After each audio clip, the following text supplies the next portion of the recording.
سورۃ القصص بسم اللہ الرحمن الرحیم. یہ جو 8 صورتیں ہیں ان میں نوٹ کر لیجئے کہ 4 صورتیں یہ ایک مزاج کی ہیں تقریباً. سورۃ الفرقان، سورۃ الشعراء، سورۃ النمل، سورۃ القصص یہ آخری ہے، اس چوکے کے اندر یہ آخری ہے. پھر 4 وہ ہیں کہ جن میں وہ بالکل نمایاں قدر مشترک ہے کہ اس میں الف لام میم الف لام میم الف لام میم الف لام میم، تو 4 کے یہ 2 سب گروپس ہیں ان 8 صورتوں کے. لیکن پہلے سب گروپ میں سے ایک صورت وہ ہے کہ جو بغیر حروف مقطعات کے ہے،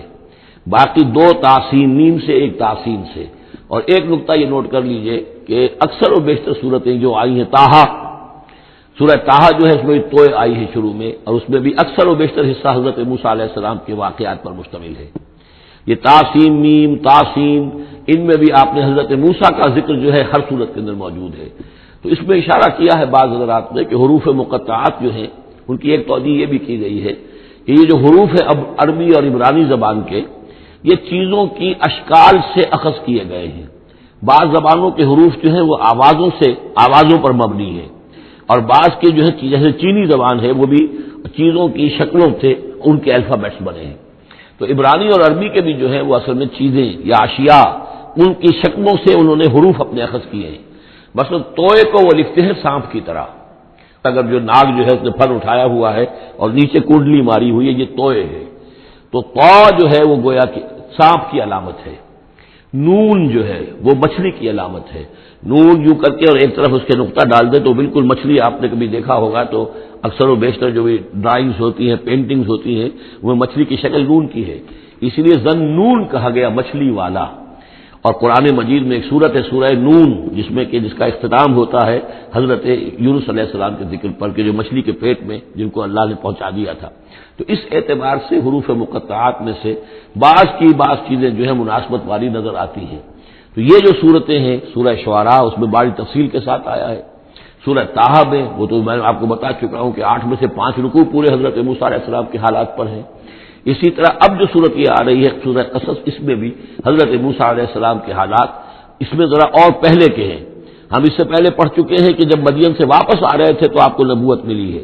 لیکن مدین پہنچ کیسے گئے یہ واقعہ آپ کو سورہ قصص میں ملے گا. کہ یہ جو تو گویا کہ اس تدریج سے حضرت موسیٰ کے حالات آ رہے ہیں کہ جیسے کہ جو آخری دور کے تھے ان کی زندگی کے وہ پہلے آئے ہیں سورہ بقرہ میں، سورہ اعراف میں. پھر اس کے بعد جو ہے اس سے پہلے کے وہ پھر آپ کو 3 صورتوں میں ملے ہیں، اور بالکل ابتدائی دور کی جو چیزیں وہ سورہ قصص میں ملیں گی. طاسین میم تلک آیات الکتاب المبین، یہ ایک روشن کتاب کی آیات ہیں. نتلو علیک من نبأ موسیٰ وفرعون بالحق لقوم یؤمنون. اب دیکھیں یہاں شروع ہی سے بات ہو رہی ہے حضرت موسیٰ علیہ السلام کے بارے میں.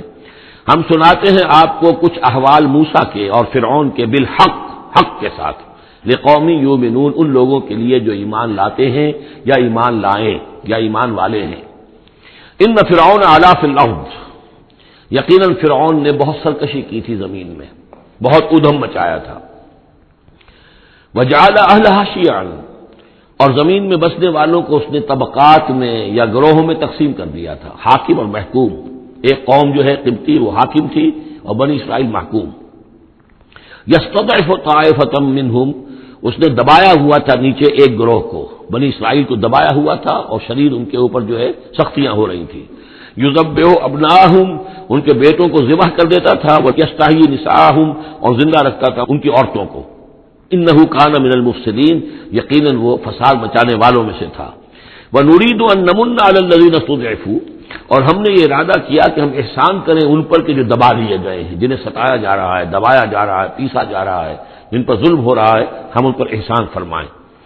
فی الارض، زمین میں. ونجعلہم ائمۃ، انہی کو امام بنائیں، اب ان کو دنیا میں طاقت دیں، سربلندی دیں. ونجعلہم الوارثین، اور انہی کو ہم وارث بنا دیں. ونمکن لہم فی الارض، اور ان کو زمین میں تمکن عطا کریں. ونری فرعون وحامان وجنودہما منہم ما کانوا یحذرون، اور دکھا دیں فرعون کو بھی اور حامان کو بھی، حامان ان کا وزیر تھا، اور فرعون کو اور حامان کو، وجنودہما، اور ان دونوں کے لشکروں کو، منہم ما کانوا یحذرون، جس چیز سے وہ ڈرتے تھے. اب ما کانوا یحذرون میں ایک تو کچھ روایات ہیں جو ہماری تفسیری جو روایات ہیں ان میں کثرت سے آ گئی ہیں، اور وہ یہ ہے کہ خواب دیکھا تھا اس نے کہ اسرائیلیوں میں ایک بیٹا پیدا ہوا ہے. فرعون نے خواب دیکھا تھا کہ جو تمہاری مملکت کو برباد کر دے گا، تمہیں ختم کر دے گا. اسی خواب کے بعد اس نے، جیسے کہ حضرت مسیح کے بارے میں انجیل میں یہ ہے صراحت کے ساتھ، اور اس کے بعد جو ہے وہ وہاں پہ جو بھی نوزائیدہ بچہ تھا اس کو قتل کرنے کا معاملہ شروع ہو گیا تھا. یہی معاملہ کہتے ہیں کہ قرآن میں بھی اس کا ذکر نہیں ہے اور تورات میں بھی ذکر نہیں ہے. البتہ تالمود میں اس کا ذکر موجود ہے، اور تالمود سے پھر یہ روایات جو ہے ہماری تفسیری روایات کے اندر آ گئی ہیں. ما کانوا یحزنون کی ایک دوسری توجہ یہ بھی ممکن ہے کہ ہو، واللہ عالم، لیکن ایک دوسری توجہ بھی ہے کہ انہیں یہ اندیشہ ہو گیا تھا کہ یہ قوم جو ہے اب اس تیزی کے ساتھ بڑھ رہی ہے، اس کی تعداد اتنی تیزی سے بڑھ رہی ہے کہ یہ ہمارے لیے خطرہ بن سکتے ہیں. بالکل وہ معاملہ ہے جو آج سے کوئی 20 سال پہلے ہوا تھا ہندوستان میں، جو نسل بندی کا معاملہ تھا کہ مسلمانوں کی تعداد اتنی تیزی سے بڑھ رہی تھی کہ ہندوؤں کو یہ اندیشہ ہوا کہ ان کی تعداد جو ہے وہ آبادی اتنی تیزی سے بڑھ رہی ہے کہ ہمارے لیے یہ خطرہ بن جائیں گے. لہذا ان کو روکنے کے لیے وہ نسل بندی اور جبری نسل بندی، پھر اس میں طرح طرح کے طریقے اختیار کیے گئے. اسی کی وجہ سے پھر وہاں مسلمانوں نے پہلی مرتبہ کانگریس کے خلاف یعنی انتخابی مارکے کے اندر بغاوت کی تھی، جس کی وجہ سے کہ اندرا گاندھی جو ہے ہار گئی تھی. تو یہ معاملہ جو ہے محسوس ہوتا ہے کہ وہاں یہ محسوس کیا جا رہا تھا کہ یہ جس تیزی کے ساتھ ان کی افزائش نسل ہو رہی ہے یہ ہمارے لیے خطرہ بن سکتے ہیں. یہ وجہ ہے کہ ان کے بچوں کو جو نرینہ اولاد ہے انہیں قتل کیا جا رہا تھا. بہرحال یہ دونوں توجیحات ممکن ہے، واللہ عالم. وَأَوْحَيْنَا إِلَىٰ أُمِّ مُوسَىٰ أَنْ أَرْضِعِيهِ فَإِذَا خِفْتِ عَلَيْهِ فَأَلْقِيهِ فِي الْيَمِّ وَلَا تَخَافِي وَلَا تَحْزَنِي إِنَّا رَادُّوهُ إِلَيْكِ وَجَاعِلُوهُ مِنَ الْمُرْسَلِينَ صدق اللہ العظیم. اور ہم نے وحی کر دی موسیٰ کی والدہ کو کہ اسے دودھ پلاتی رہو، اور جب تمہیں اندیشہ ہو کہ کوئی تلاشی کے لیے لوگ آ رہے ہیں اور کوئی پکڑے جانے کا خوف ہے، فالقیہ فی الیم، تو اسے ڈال دینا دریا میں، نیل میں. ولا تخافی ولا تحزنی، اور کوئی خوف نہ کھانا، کوئی رنجیدہ مت ہونا. انا رادوہ الیک، ہمارا وعدہ ہے کہ ہم اس بچے کو لوٹا دیں گے تمہاری طرف، تمہارے پاس واپس لے آئیں گے. وجاعلوہ من المرسلین، اور اسے ہم نے بنانا ہے اپنے رسولوں میں سے. فالتقطہ آل فرعون، تو فرعون کے گھر والوں نے اسے اٹھا لیا. اسی سے لفظ لقطہ بنا ہے. لقطہ کہتے ہیں کوئی چیز گری پڑی کہیں ہو اس کو اٹھا لیا جائے، تو لقطے کے احکام ہیں پھر شریعت کے اندر. فالتقطہ، اٹھا لیا اس کو آل فرعون لیکون لہم عدوا وحزنا، آل فرعون نے، فرعون کے گھر والوں نے اسے اٹھا لیا تاکہ وہ بن جائے ان کے لیے دشمن اور غم کا باعث. اس کا مطلب یہ نہیں کہ ان کا یہ ارادہ تھا، ان کو یہ معلوم تھا، بلکہ یہ نتیجہ ہے، یہ گویا کہ آخری نتیجہ جس کو نکلا اس کا، کہ وہی بچہ جس کو انہوں نے نکالا دریائے نیل سے، بعد میں ان کے لیے وہ ایک ان کی تکلیف کا موجب بنا. ان فرعون و حامان و جنودہما کانوا خاطئین، یقین فرعون اور حامان اور ان کے لشکر جو ہے وہ چوک گئے، خطا کھائی. وقالت امرأۃ فرعون، اور کہا فرعون کی بیوی نے، قرۃ عین لی ولک، یہ آنکھوں کی ٹھنڈک ہوگا یہ بچہ میرے لیے بھی اور تیرے لیے بھی. فرعون سے کہا اپنے شوہر سے، لا تقتلوہ، اسے قتل نہ کرو، عسیٰ ان ینفعنا، ہو سکتا ہے یہ ہمیں کوئی نفع پہنچائے، مفید ہو ہمارے لیے، اور نتخذہ ولدا. بالکل وہی الفاظ ہیں جو امرأۃ العزیز نے کہے تھے حضرت یوسف علیہ السلام کے بارے میں. ہو سکتا ہے کہ اس سے ہمیں کوئی فائدہ پہنچے یا ہم اسے اپنا بیٹا بنا لیں. وہم لا یشعرون، اور انہیں اندازہ نہیں تھا کہ وہ کیا کر رہے ہیں. وَأَصْبَحَ فُؤَادُ أُمِّ مُوسَىٰ فَارِغًا، اور ادھر موسیٰ کی والدہ کے جذبات جو ہیں اس کے اندر ہیجان پیدا ہو گیا، ان کا دل جو ہے اڑ گیا، اڑا ہو گیا، یعنی جس کو کہتے ہیں کہ دل کے اندر 100 طرح کے ان کے وسوسے پیدا ہوئے. ان کادت لتبدی بہی، وہ تو اس درجے مستر ہو گئی تھی کہ شاید ظاہر ہی کر دیتی، بھانڈا ہی پھوڑ دیتی. لولا ان ربطنا علی قلبہا، اگر ہم نے اس کے دل کو مضبوط نہ کر دیا ہوتا، اس کو باندھ نہ دیا ہوتا، ڈھارس نہ دی ہوتی اس کے دل کو، لتکون من المؤمنین، تاکہ وہ ہو جائے ایمان والوں میں سے. وقالت لاختہ قصیہ، اور موسیٰ کی والدہ نے کہا اپنی بیٹی سے جو کہ بہن تھی حضرت موسیٰ کی، کہا اس کی بہن سے ذرا اس کے پیچھے پیچھے چل. فبصرت، وہ دیکھتی رہی، بہی اس کو، عن جنب، اجنبی ہو کر، کہ جیسے میرا کوئی تعلق نہیں ہے، لیکن یہ کہ بہرحال اتفاقاً میں بھی دریا کے کنارے جا رہی تھی، میں نے یہ دیکھا ہے کہ صندوق چلا آ رہا ہے۔ وَهُمْ لَا يَشْعُرُونَ، انہیں اس کا احساس نہیں ہوا کہ یہ تو جان بوجھ کر پوری طریقے سے یہاں پہنچی ہے، پورے اپنے ارادے کے ساتھ۔ وَحَرَّمْنَا عَلَيْهِ الْمَرَاضِعَ مِنْ قَبْلُ، اور ہم نے حرام کر دی تھی ان پر تمام دودھ پلانے والیاں حضرت موسیٰ پر اس سے پہلے، یعنی یہ کہ اس بہن کے پہنچنے سے پہلے پہلے انہوں نے بہت سی خواتین کو بلایا تھا جو دودھ پلا سکتی تھی اس کو، لیکن کسی کا دودھ جو ہے وہ پینا قبول نہیں کیا حضرت موسیٰ نے۔ یہ ساری چیزیں اللہ کی طرف سے ہیں، اس کی مشیت ہے، اس کی تقدیر سے ہو رہا ہے۔ وَحَرَّمْنَا عَلَيْهِ الْمَرَاضِعَ مِنْ قَبْلُ فَقَالَتْ، اب یہ پہنچی وہاں تو وہاں تو تشویش تھی، اتنا بچہ اچھا ہے، خوبصورت ہے۔ وَأَلْقَيْتُ عَلَيْكَ مَحَبَّةً مِّنِّي، یہ ہم پڑھ آئے ہیں سورہ طٰہٰ میں، ایسے موہنی صورت کے اس کے اوپر محبت کا پرتاؤ اللہ تعالیٰ نے اپنی محبت کا پرتاؤ ڈالا۔ تو اب وہ تشویش میں تھے کہ کیا ہوگا اس کا، کون دودھ پلائے۔ ابھی میرا خیال ہے کہ فیڈرز تو ابھی ایجاد نہیں ہوئے ہوں گے کہ دودھ پلانے کا کوئی اور نظام ہو۔ قالت، تو اس نے کہا، هل ادلکم علی اہل بیت یکفلونہ لکم، تو کیا میں تمہاری رہنمائی کروں ایک گھر والوں کی طرف کہ جو اس کی کفالت کریں گے، اس کو پال دیں گے تمہارے لیے، وہم لہ ناصحون، اور وہ اس کے خیر خواہ ہیں۔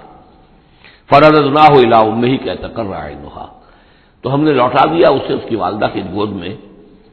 تاکہ اس کی آنکھیں ٹھنڈی رہیں، ولا تحزن، اور وہ رنجیدہ نہ ہو، ولتعلم ان وعد اللہ حق، اور تاکہ اس کو معلوم ہو جائے موسیٰ کو کہ اللہ کا وعدہ حق ہے، سچا ہے، جو اس نے کہا تھا کہ لوٹا دیں گے وہ لوٹا دیا۔ ولکن اکثرهم لا يعلمون، لیکن اکثر لوگ جانتے نہیں ہیں۔ ولما بلغ اشدہ واستوى آتیناہ حکما وعلما، اور جب وہ پوری قوت کو پہنچا، جوانی کو پہنچا، بھرپور جوانی کو، اپنی پوری پختگی کو پہنچ گیا، استوا، اور وہ گویا کہ تمام جو ان کے ظاہری اور باطنی قوا ہیں وہ پورے اعتدال کے ساتھ جم گئے۔ آتیناہ حکما وعلما، ہم نے اسے حکم اور علم عطا فرمایا۔ اس سے یہ بھی مراد دی جا سکتی ہے کہ اسی وقت ان کو یہ نبوت جو ہے وہ مل گئی، لیکن یہ کہ عام خیال یہ ہے کہ نبوت بعد میں ملی ہے۔ تو حکم، حکمت اور علم دیا۔ وَكَذَلِكَ نَجْزِي الْمُحْسِنِينَ، اور اسی طرح ہم بدلہ دیتے ہیں احسان کی روش اختیار کرنے والوں کو، نیکوکاروں کو۔ وَدَخَلَ الْمَدِينَةَ عَلَىٰ حِينِ غَفْلَةٍ مِّنْ أَهْلِهَا، اور ایک روز وہ داخل ہوئے گاؤں میں، شہر میں، ایسے وقت میں کہ اس کے شہر کے لوگ جو ہے غفلت میں تھے۔ اب یہ ذہن میں رکھیے یہ محل میں رہتے ہیں، اور محل آپ کو معلوم ہے شہر سے باہر ہوتے ہیں، علیحدہ ہوتے ہیں، اور بستی جہاں پر کہ زیادہ وہ جو بھی ہے ڈاؤن ٹاؤن جسے آج کل کہا جاتا ہے، وہ ان کا شہر کی کا مرکزی مقام ہوگا، اور یا تو یہ کہ اعلی صبح کا وقت ہوگا جبکہ ابھی لوگ پوری طرح بیدار نہیں ہوئے ہیں، گھروں میں ہیں، یا یہ کہ دوپہر کا وقت ہو کہ جس میں لوگ قیلولہ کر رہے ہیں۔ وہ داخل ہوئے۔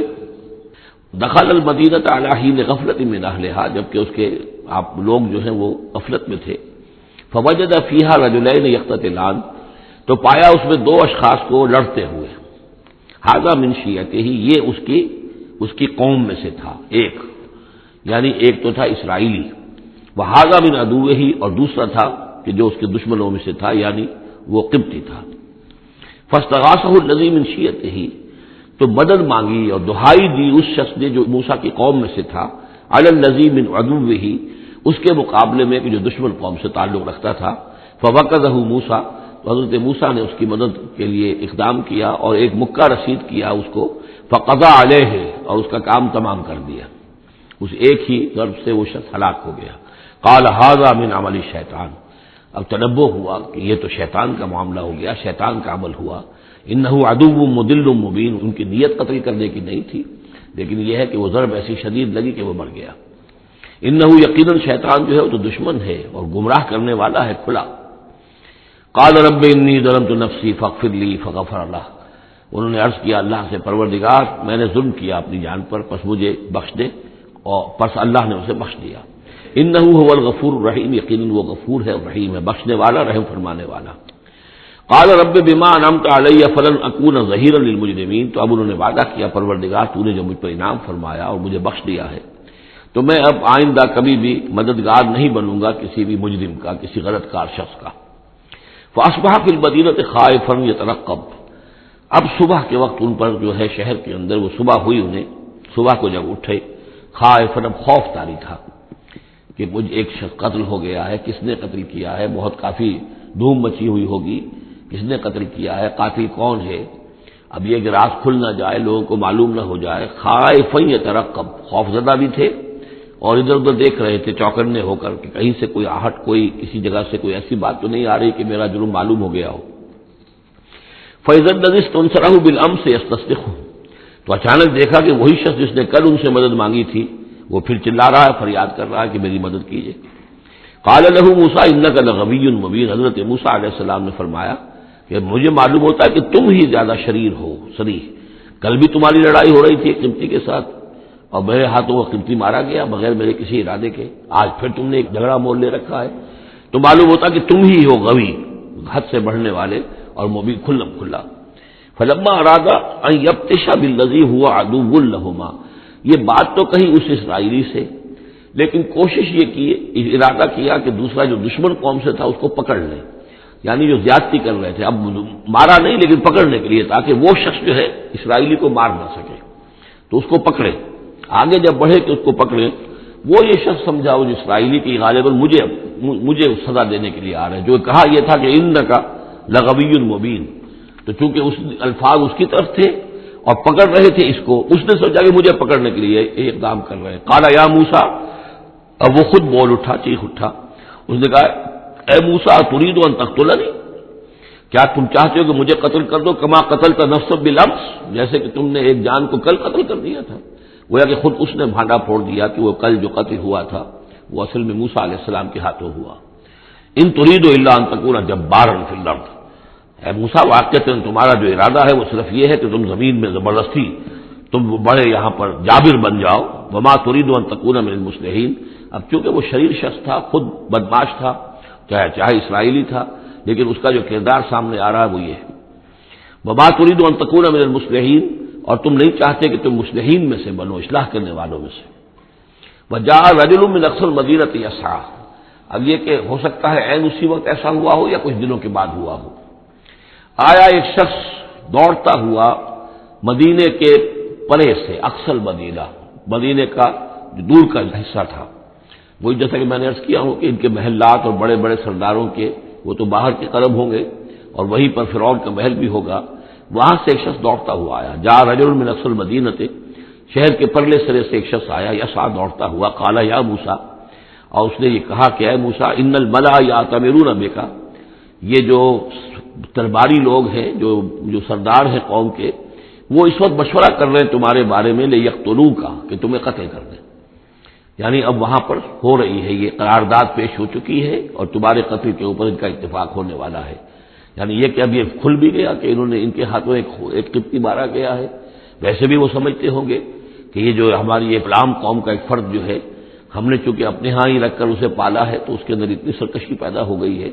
اور اگر اس نے ہماری اس غلام قوم کے اندر کوئی آزادی کی روح پھونک دی اور وہ کھڑے ہو گئے تو ہمارے لیے تو بڑا معاملہ جو ہے وہ مشکل ہو جائے گا، لہذا بہتر یہ ہے کہ اس کو قتل کر دیا جائے۔ ان الملأ یأتمرون بک لیقتلوک فاخرج انی لک من الناصحین، تو اب یہاں سے نکل جاؤ، یہاں سے جان بچا کر چلے جاؤ، اس لیے کہ میں تمہارا خیر خواہ ہوں، میں تمہیں صحیح بات جو ہے تمہاری بھلائی کی بتا رہا ہوں۔ فخرج منها خائفا یترقب، تو نکلے وہاں سے حضرت موسیٰ علیہ السلام ڈرتے ہوئے، اور وہی یترقب، اب ادھر سے بھی جب کسی شخص کو ایسا اندیشہ ہو تو ذرا سی آہٹ جو ہے اسی پر وہ چوکنا ہوتا ہے، تو وہی کیفیت ان کی تھی۔ قال رب نجنی من القوم الظالمین، اور اللہ سے دعا کی پروردگار مجھے نجات دے ان ظالموں کی قوم سے۔ ولما توجہ تلقاء مدین، اور جب وہ اب انہوں نے رخ کیا مدین کی طرف، اتنا جغرافیہ اب آپ کے سامنے ہے، وہ سینائی پیننسولا، وہ تکون، اس کے اس سائڈ پر مدین کا علاقہ ہے، اس سائڈ پر مصر ہے، بیچ میں سینائی پیننسولا ہے۔ اب یہاں سے یہ چلے ہیں تو پورا یہ جو ان کو اب سینائی کا علاقہ ہے، صحرائے سینا، یہ کراس کرنا ہے اور مدین جانا ہے۔ فلما توجہ تلقاء مدین، جب انہوں نے رخ کیا اپنا مدین کی جانب، قال، تو کہا عسیٰ ربی ان یہدینی سواء السبیل، امید ہے مجھے کہ میرا رب مجھے راستہ دکھائے گا سیدھی راہ کا، یعنی یہ کہ میں کہیں بھٹک نہیں جاؤں گا، میں اس صحرا کے اندر، ظاہر بات ہے صحرا میں نقودت میں کوئی آدمی غلط راستے پر پڑ جائے تو ویسے ہلاک ہو جائے گا۔ عسیٰ ربی، مجھے امید ہے کہ میرا رب مجھے راستہ بتائے گا اور صحیح راستے پر چلائے گا، سیدھی راہ پر۔ ولما ورد ماء مدین، اب کتنی دیر لگی ہوگی، کتنا وقت لگا ہوگا، جب مدین کے کنویں پر پہنچے، مدین کی آبادی ہے، اس کے باہر کنواں ہے، کنویں کے اوپر جو ہے رہٹ چل رہے ہیں، یا کنویں سے پانی کھینچ کر پلایا جا رہا ہے جانوروں کو، بھیڑوں بکریوں کو اور جانوروں کو۔ وجد علیہ امتن، پایا انہوں نے وہاں پر ایک قوم کو، ایک گروہ کو، من الناس یسقون، لوگوں میں سے ایک گروہ وہاں جمع تھا اس کنویں پر، پانی پلا رہے تھے۔ کسے پلا رہے تھے؟ اپنے اپنے جانوروں کو، بھیڑیں بکریاں تھیں سب کے پاس، وہ کھینچ کھینچ کر پانی جو ہے وہ کہیں ڈالتے تھے کہ جہاں سے پھر ان کی بھیڑیں بکریاں پانی پیتی تھیں۔ ووجد من دونہم امرأتین تذودان، اور ان کے پرے انہوں نے دیکھا کہ دو عورتیں ہیں جو اپنی بکریوں کو روک کر تھام کر کھڑی ہیں، یعنی بکریاں چاہتی ہوں گی پیاس کی وجہ سے پانی کی طرف آنا، لیکن وہ انہیں روک رہی تھی کہ نہیں ابھی ہماری باری نہیں ہے۔ قال ما خطبکما، حضرت موسیٰ نے ان دونوں سے سوال کیا یہ آپ لوگوں کا کیا معاملہ ہے، کیوں آپ کھڑی ہیں یہاں؟ قالتا لا نسقی حتی یصدر الرعاء، انہوں نے کہا کہ ہم نہیں اپنے اس گلے کو پانی پلا سکتی جب تک کہ یہ تمام چرواہے چلے نہ جائیں۔ یہ چرواہے جو ہیں پانی پلا کے جب چلے جاتے ہیں اپنے اپنے گلوں کو لے کر، پھر ہم جاتی ہیں اور جا کر اپنے ان بھیڑوں بکریوں کو پانی پلاتی ہیں۔ وہ ابونا شیخ الکبیر، ہمارا والد جو ہے وہ بہت بوڑھے شخص ہیں، ضعیف ہیں، مطلب یہ کہ کوئی مرد جوان مرد ہے نہیں، والد ہیں گھر میں تو وہ بوڑھے ہیں، یہ کام جو کہ مردوں کی کرنے کا تھا وہ ہمیں عورتوں کو کرنا پڑ رہا ہے۔ اب ظاہر بات ہے کہ ان چرواہوں سے کون جھگڑے، تو اس لیے کہ ہم اس میں جو ہے اپنی باری کے معاملے میں ہم نے یہی طے کیا ہوا کہ یہ سب پانی پلا کے چلے جائیں اپنے اپنے ریوڑ لے کر، تو پھر ہم پانی پلاتی ہیں۔ فسقا لہما، حضرت موسیٰ علیہ السلام تو تھے قوی ہیکل تھے، انہوں نے کہا نہیں، ان کی وہ غیرت جو ہے انہوں نے پانی پلایا، ادھر ادھر ہٹایا ان کو جو بھی چرواہے تھے اور ان کو پانی کھینچ کر پلایا ان کی بھیڑوں بکریوں کو۔ ثم تولی الی الظل، اب وہ تو لے کر اپنی بھیڑوں بکریوں کو چلی گئی اپنے گھر، اور یہ پھر کسی سائے کی طرف انہوں نے رخ کیا، پھر مڑے ایک سائے کی طرف، کسی درخت کی سائے میں جا کر بیٹھ گئے اور انہوں نے اب دعا مانگی۔ فقال رب انی لما انزلت الی من خیر فقیر، یہ بڑی اہم دعا ہے، یاد کر لینی چاہیے۔ اے اللہ جو خیر بھی تو میری جھولی میں ڈال دے میں اس کا محتاج ہوں۔ یہ انتہائی عاجزی کی دعا ہے۔ اب ایک شخص ہے محل میں پلا بڑھا، وہاں سے نکل کے بھاگا ہے جان بچا کر، پورا سینائی پیننسلا کراس کیا ہے، کیا سختیاں جھیلی ہوں گی، اب یہاں پہنچے ہیں، کوئی جاننے والا نہیں، کوئی پہچان والا نہیں، ایک بالکل یوں سمجھیے کہ غربت کی حالت ہے۔ تو اب اس حالت میں ہوتا ہے کہ انسان، ایک تو فقیر وہ ہوتا ہے جو کہتا ہے ٹھسے کے ساتھ میں اتنے پیسے لوں گا، میں 5 روپے سے کم نہیں لوں گا۔ ایک غریب فقیر وہ ہوتا ہے وہ کہتا ہے کہ مجھے جو بھی دے دیں، میں تو اس قدر محتاج ہوں۔ تو یہ گویا کہ انتہائی احتیاج کی کیفیت ہے۔ رب انی لما انزلت الی من خیر فقیر، پروردگار میں تو اب فقیر ہوں، جو خیر بھی تو میری جھولی میں ڈال دے، اس درجے میری حالت اب خستہ ہے۔ فجاءت احداہما تمشی علی استحیاء، اب ان 2 عورتوں میں سے 2 لڑکیوں میں سے ایک آئی اس کے پاس چلتی ہوئی شرم کے ساتھ، لجاجت کے ساتھ۔ قالت ان ابی یدعوک، اس نے کہا کہ میرے والد آپ کو بلا رہے ہیں، لیجزیک اجر ما سقیت لنا، تاکہ آپ کو بدلہ دیں، اجر دیں، آپ نے جو مشقت اٹھائی جھیلی، پانی کھینچا کنویں سے ہماری بھیڑوں بکریوں کے لیے، تو اجر ما سقیت لنا، ہمارے والد چاہتے ہیں کہ آپ کو کچھ اس کا اجر دیں۔ فلما جاءہ، جب وہ وہاں پہنچے اس کے پاس، وقص علیہ القصص، اور سارا قصہ انہیں سنایا، ساری بات سنائی، سارا بیان۔ قال لا تخف، انہوں نے کہا اب ڈرو نہیں، نجوت من القوم الظالمین، تم نجات پا چکے ہو اب ظالموں کی قوم سے، یعنی یہاں تک ان کی رسائی نہیں ہے، یہاں آرام سے رہو، کوئی تمہیں کھٹکا نہیں ہوگا، کوئی اندیشہ نہیں ہوگا۔ ان کے بارے میں اصل میں اختلاف ہے کہ بعض لوگ انہیں شعیب قرار دیتے ہیں، حضرت شعیب علیہ السلام مدین میں کیونکہ انہیں مبعوث کیا گیا، اور اسی اعتبار سے علامہ اقبال کا بھی وہ شعر ہے کہ اگر کوئی شعیب آئے میسر، شبانی سے کلیمی 2 قدم ہے، یعنی حضرت موسیٰ علیہ السلام چرواہے کی حیثیت سے حضرت شعیب کی خدمت میں رہے، 8 سال یا 10 سال ان کی خدمت گزاری کی، تو اس کے نتیجے میں ان میں وہ اوصاف پیدا ہو گئے، ان کی تربیت کے نتیجے میں کہ وہ چرواہے سے بڑھ کر کلیم بن گئے، اللہ کے کلیم بن گئے، تو یہ تربیت حضرت شعیب کی ہے، لیکن یہ بات غلط ہے۔ اصل میں حضرت شعیب کا معاملہ ہم پڑھ چکے ہیں کہ وہ اللہ کے رسول تھے، اور رسول اگر تو زمانہ انہی کا تھا جبکہ ابھی وہ دعوت دے رہے تھے، تب بھی وہاں رنگ کچھ اور ہونا چاہیے تھا بالکل، اور اگر وہ رسول اس وقت ہے جبکہ قوم ختم ہو چکی ہے، اس کے بعد جو بھی اہل ایمان بچ گئے ہیں اور حضرت شعیب بچ گئے ہیں، اگر یہ اس کے بعد کا مسئلہ ہے تو ان کا جو مقام ہونا چاہیے تھا وہاں پر یہ ممکن نہیں ہے کہ ان کی بیٹیاں اس طریقے پہ پریشان ہو اور کوئی جو ہے ان کی امت میں سے کوئی ان کی خبر گیری کرنے والا نہ ہو. تو وہ پکچر بالکل بنتی نہیں ہے یہ. اور حضرت شعیب کا معاملہ جو ہے ظاہر بات ہے کہ یہ اس کے اندر فصل ہے، اگرچہ یقین کے ساتھ ہمیں معلوم نہیں. یہ گویا کہ بعد میں جو قوم وہاں آباد ہوئی ہے حضرت شعیب کے ساتھ جو لوگ صاحب ایمان بچ گئے اور ان سے دوبارہ جو وہاں پر جو بھی آبادی ہوئی ہے اس میں کچھ اچھے لوگ، ظاہر بات ہے کہ ان میں تو ابھی اچھے اثرات بھی تھے، تو ان میں سے یہ بزرگ تھے، ابھی ہو سکتا ہے 100 سال ہو چکے ہوں لیکن ابھی کچھ نہ کچھ اثرات تھے. تو یہ بزرگ آدمی، ضعیف آدمی جو ہے یہ ایک نیک آدمی تھے. قالت احداہما یا ابت استاجرہ، ان میں سے ایک نے کہا، بیٹیوں میں سے، لڑکیوں میں سے ایک نے، ابا جان ان کو ملازم رکھ لے، اجرت پر رکھ لے. استاجر ہو، یہ استاجری اور اجیری یہ دونوں جو ہے اجیر اور مستاجر، در حقیقت یہ آجر اور اجیر وہ ہے کہ جو اجرت کے اوپر کام کرتا ہو، اور مستاجر وہ ہے جو کسی کو اجرت پر کام کرنے کے لیے رکھے. استاجر، مستاجر اس سے اس میں فاعل بنے گا.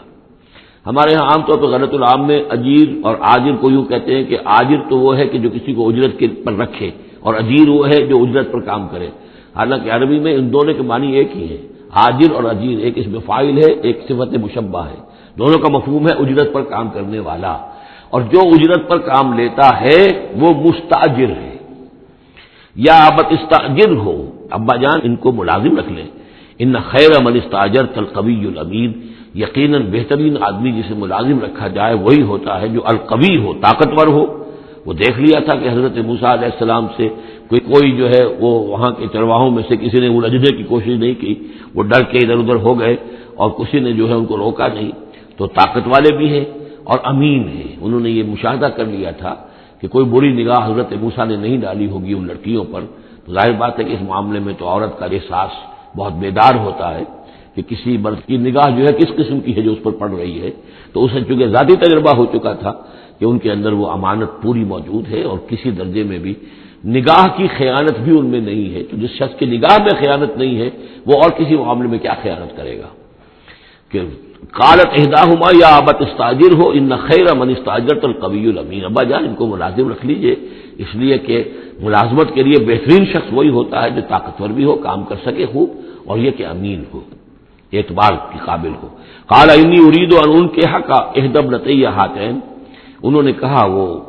صاحب جو بزرگ ہیں شیخ مدین کہ میں یہ ارادہ رکھتا ہوں، میرا خیال ہے کہ اپنی بیٹیوں میں سے ایک کو تمہارے نکاح میں دے دوں اے موسیٰ، علی ان تأجرنی 8 حجج، لیکن اس پر کہ تم 8 سال تک میرے ہاں اجرت پر کام کرو، میری ملازمت کرو. یہ جو مہر کا معاملہ ہے یہ پچھلے زمانے میں ایسا ہی ہوگا جیسے آج کل پٹھانوں میں بھی ہوتا ہی ہے ابھی،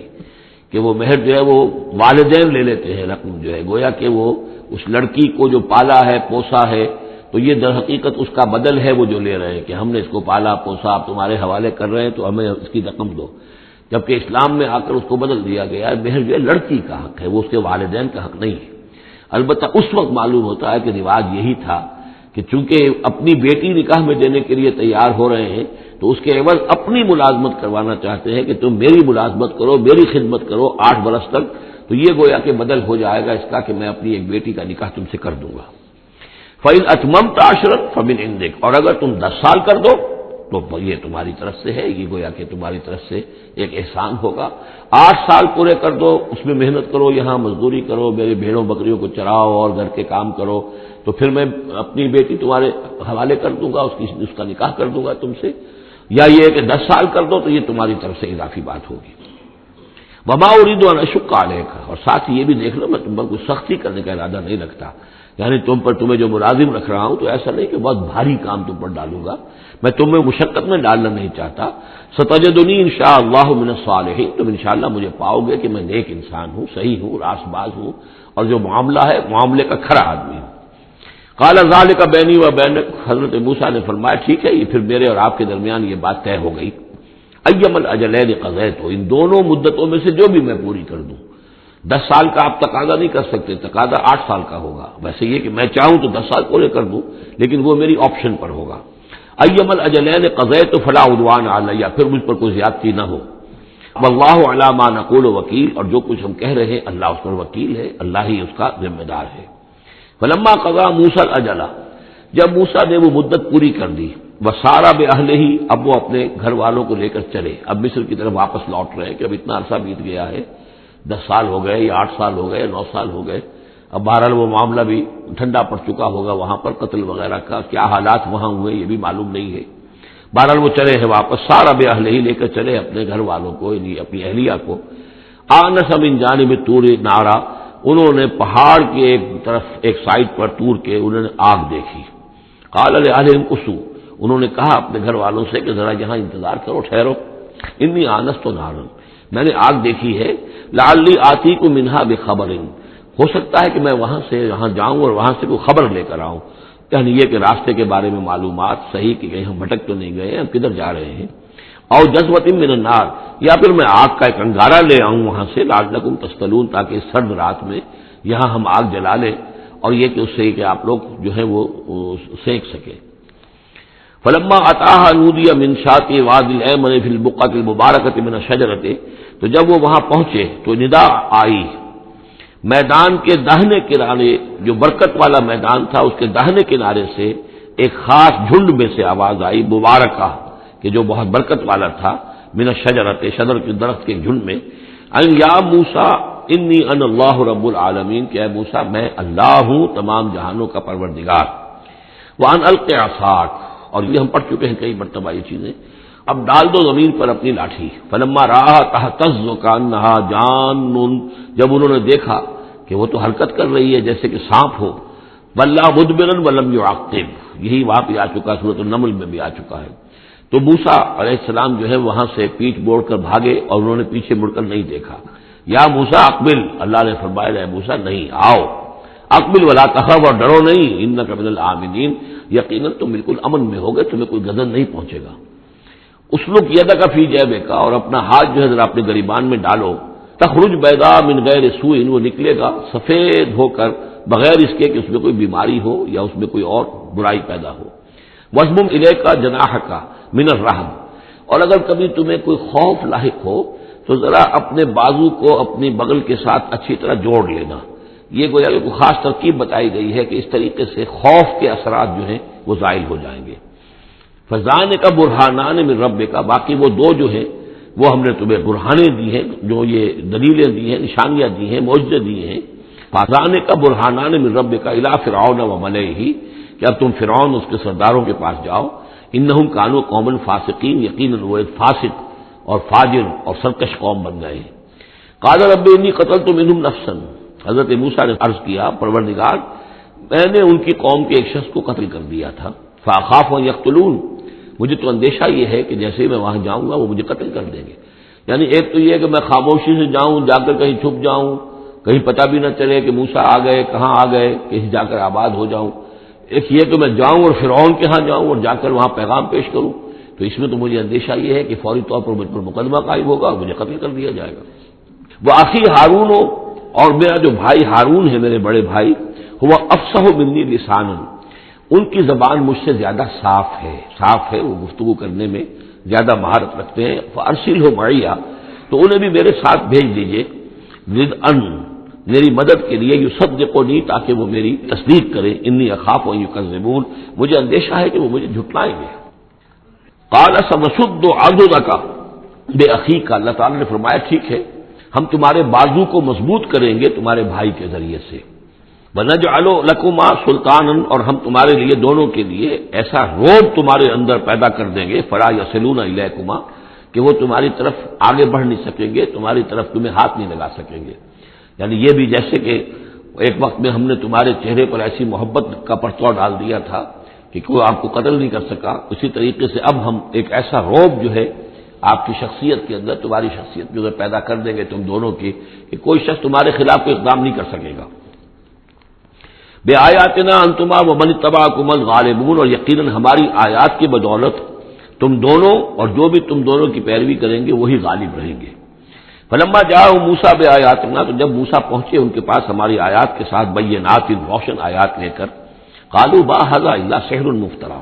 انہوں نے کہا یہ تو نہیں ہے کچھ بھی سوائے اس کے کہ جادو ہے جو افترا ہو رہا ہے، گھڑا ہوا ہے۔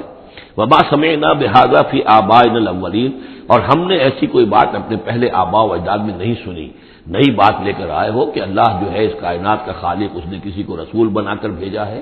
اور وہ اس کا نمائندہ ہے، اس کی بات ماننی پڑے گی، ہم نے تو یہ بات پہلے کبھی سنی نہیں ہے۔ وقال موسیٰ ربی اعلم بمن جاء بالہدی من عنده، موسیٰ نے کہا میرا پروردگار خوب جانتا ہے کہ کون ہدایت لے کر آیا ہے اس کے پاس سے، یعنی اللہ کے علم میں ہے۔ ومن تکون له عاقبۃ الدار، اور میرا رب جانتا ہے کہ کس کے لیے ہے آخرت کا گھر۔ انہ لا یفلح الظالمون، یقیناً ظالم فلاح نہیں پاتے۔ وقال فرعون یا ایھا الملأ ما علمت لکم من الہ غیری، اور کہا فرعون نے کہ اے میرے سرداروں، اے میرے درباریوں سرداروں، ما علمت لکم من الہ غیری، میں نہیں جانتا تمہارے لیے اپنے سوا کوئی الہ، میں الہ ہوں تمہارا، میں مالک ہوں، میں خالق تو نہیں لیکن میں ایک رب ہوں یہاں اس معنی میں کہ میرا حکم ہے، میری حکومت ہے، میری مرضی چلتی ہے، میرا اختیار ہے، اس کے سوا میں کسی کو رب ماننے کو تیار نہیں، کوئی الہ ماننے کو تیار نہیں۔ ما علمت لکم من الہ غیری فاوقد لی یا حامان، تو اے حامان ذرا آگ دے، بھٹا جو ہے اینٹوں کا، اس جو تین جو گارے کی اینٹیں ہیں ان کو ذرا پکاؤ بٹے کے اندر، آگ لگاؤ، فاجعل لی صرحا، اور پھر میرے لیے ایک بہت بڑی عمارت بناؤ، لعلی اطلع الی الہ موسیٰ، یہ موسیٰ جو کہتا کہ اللہ ہے اور وہ آسمانوں پر ہے، تو میں ذرا اونچا ہو کر دیکھوں تو صحیح، جھانکوں تو صحیح آسمانوں میں، ایک ایسی اونچی عمارت کے اوپر چڑھ کر کہ میں دیکھوں کہ میں موسیٰ کے الہ کو جھانکنے کی کوشش کروں۔ وَإِنِّي لَأَظُنُّهُ مِنَ الْكَاذِبِينَ، اور میں تو سمجھتا ہوں کہ وہ جھوٹ بول رہا ہے۔ وَاسْتَكْبَرَ هُوَ وَجُنُودُهُ، استکبار کیا، گھمنڈ کیا، تکبر کیا اس نے بھی اور اس کے لشکروں نے بھی، فی الارض، زمین میں، بغیر الحق، نا حق، انہیں کوئی اختیار، کوئی حق اس کا حاصل نہیں تھا۔ وَظَنُّوا أَنَّهُمْ إِلَيْنَا لَا يُرْجَعُونَ، اور انہوں نے یہ گمان کیا کہ وہ ہماری طرف لوٹائے نہیں جائیں گے۔ فَأَخَذْنَاهُ وَجُنُودَهُ فَلَمَزْنَاهُمْ فِي الْيَمِّ، تو ہم نے پکڑا اس کو اور اس کے لشکروں کو اور ہم نے ان کو پھینک دیا پھر سمندر میں۔ فانظر کیف کان عاقبۃ الظالمین، تو دیکھو کیسا انجام ہوا ظالموں کا۔ وجعلناہم ائمۃ یدعون الی النار، اور ہم نے انہیں بنا دیا امام کہ جو لوگوں کو آگ کی طرف بلانے والے تھے، یعنی فرعون اور اس کے درباری لوگوں کو آگ کی طرف بلانے والے بن گئے۔ وَيَوْمَ الْقِيَامَةِ لَا يُنصَرُونَ، اور قیامت کے دن ان کی کوئی مدد نہیں کی جائے گی۔ وَأَتْبَعْنَاهُمْ فِي هَذِهِ الدُّنْيَا لَعْنَةً، اور ہم نے اس دنیا میں بھی ان پر ان کے پیچھے لعنت لگا دی ہے، لعنت رکھ دی ہے جو ان کا پیچھا کر رہی ہے۔ وَيَوْمَ الْقِيَامَةِ هُمْ مِنَ الْمَقْبُوحِينَ، اور قیامت کے دن یقیناً وہ بہت ہی برائی کی کیفیت میں ہوں گے۔ وَلَقَدْ آتَيْنَا مُوسَى الْكِتَابَ مِن بَعْدِ مَا أَهْلَكْنَا الْقُرُونَ الْأُولَىٰ، اور ہم نے موسیٰ کو کتاب عطا فرمائی اس کے بعد کہ ہم نے پہلی جماعتوں کو ہلاک کر دیا تھا۔ بصائر للناس، ہم نے یہ کتاب دی ہے سجھانے کے لیے، آنکھیں کھولنے کے لیے لوگوں کی، وہدن، اور رہنمائی دینے والی، ورحمتن، اور رحمت، لعلہم یتذکرون، تاکہ وہ یاد رکھیں، نصیحت اخذ کریں، ہوش کریں، دھیان دیں۔ وما کنت بجانب الغربی اذ قضینا الی موسیٰ الامر، اور اے نبی آپ تو اس پہاڑ کے غربی جانب نہیں تھے اس وقت جبکہ ہم نے موسیٰ کو حکم دیا، بھیجا حکم، جب موسیٰ سے ہماری گفتگو ہوئی، مکالمہ ہوا اور ہم نے موسیٰ کو رسالت پر فائز کر کے حکم دیا کہ جاؤ، وما کنت من الشاہدین، آپ تو وہاں موجود نہیں تھے، آپ نہیں دیکھ رہے تھے یہ سب کچھ۔ ولکننا انشأنا قرونا، لیکن ہم نے پھر بہت سی نسلیں پیدا کی، بہت سی قومیں پیدا ہو گئیں۔ فتطاول علیہم العمر، لیکن ان کے اوپر ایک لمبی عمر بیت گئی ہے، یعنی یہ لوگ جو ہیں جو مکے والے ہیں، کیونکہ یہ واقف نہیں ہے نبوت اور رسالت کے تصورات سے، اس لیے ان کے لیے بڑا یہ اچنبے کی بات ہے جو آپ کے بارے میں سوچ رہے ہیں۔ لیکن اگر غور کریں یہ ساری خبریں جو ہیں آپ کو کہاں سے مل رہی ہیں؟ ظاہر بات ہے کہ آپ تو وہاں نہیں تھے۔ وما كنت ساويا في اهل مدين، نہیں آپ اہل مدین میں آباد تھے اس وقت، تتلو علیہم آیاتنا، کہ اس وقت آپ موجود ہوں مدین میں جب وہ ماجرا ہوا اور حضرت موسیٰ وہاں پہنچے اور پھر وہ اس شیخ مدین کے گھر میں رہے ہیں، آپ تو ان چیزوں سے واقف نہیں تھے۔ ساويا في اهل مدين تتلو علیہم آیاتنا ولكننا كنا مرسلین، بلکہ یہ تو ہم ہیں بھیجنے والے، ہم جس کو چاہتے ہیں رسول بناتے ہیں، اور جس کو ہم رسول بناتے ہیں پھر اس سے ہم غیب کی خبریں دیتے ہیں، پچھلی بھی آئندہ ہونے والے واقعات کی بھی خبریں دیتے ہیں، اور ساری تعلیمات اور ہدایت کے لیے ضروری ہدایات دیتے ہیں۔ وما كنت بجانب الطور اذ نادینا، اور آپ تو نہیں تھے اس پہاڑ کے اس سائڈ پر، اس ایک جانب جبکہ ہم نے پکارا تھا۔ ولکن رحمۃ من ربک، بلکہ یہ سب رحمت ہے آپ کے رب کی جانب سے، لتنذر قوما، تاکہ آپ اس قوم کو خبردار کریں، ما اتاہم من نذیر من قبلک، جس کے پاس کہ کوئی خبردار کرنے والا نہیں آیا آپ سے پہلے، لعلہم یتذکرون، یعنی حضرت اسماعیل سے لے کر حضرت محمد تک یہ بڑا طویل وقفہ ہے. صلی اللہ علیہ وسلم علیہ السلام حضرت ابراہیم کے بیٹے اسماعیل،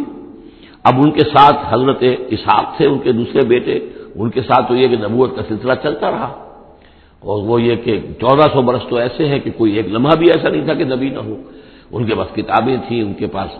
زبور تھی، ان کے پاس جو ہے تورات تھی، تو یہ سب کچھ تھا. لیکن یہ قوم جو تھی ظاہر بات ہے کہ یہاں پر یہ ان چیزوں سے ناواقف ہو گئی. تو یوں سمجھیے کہ کم و بیش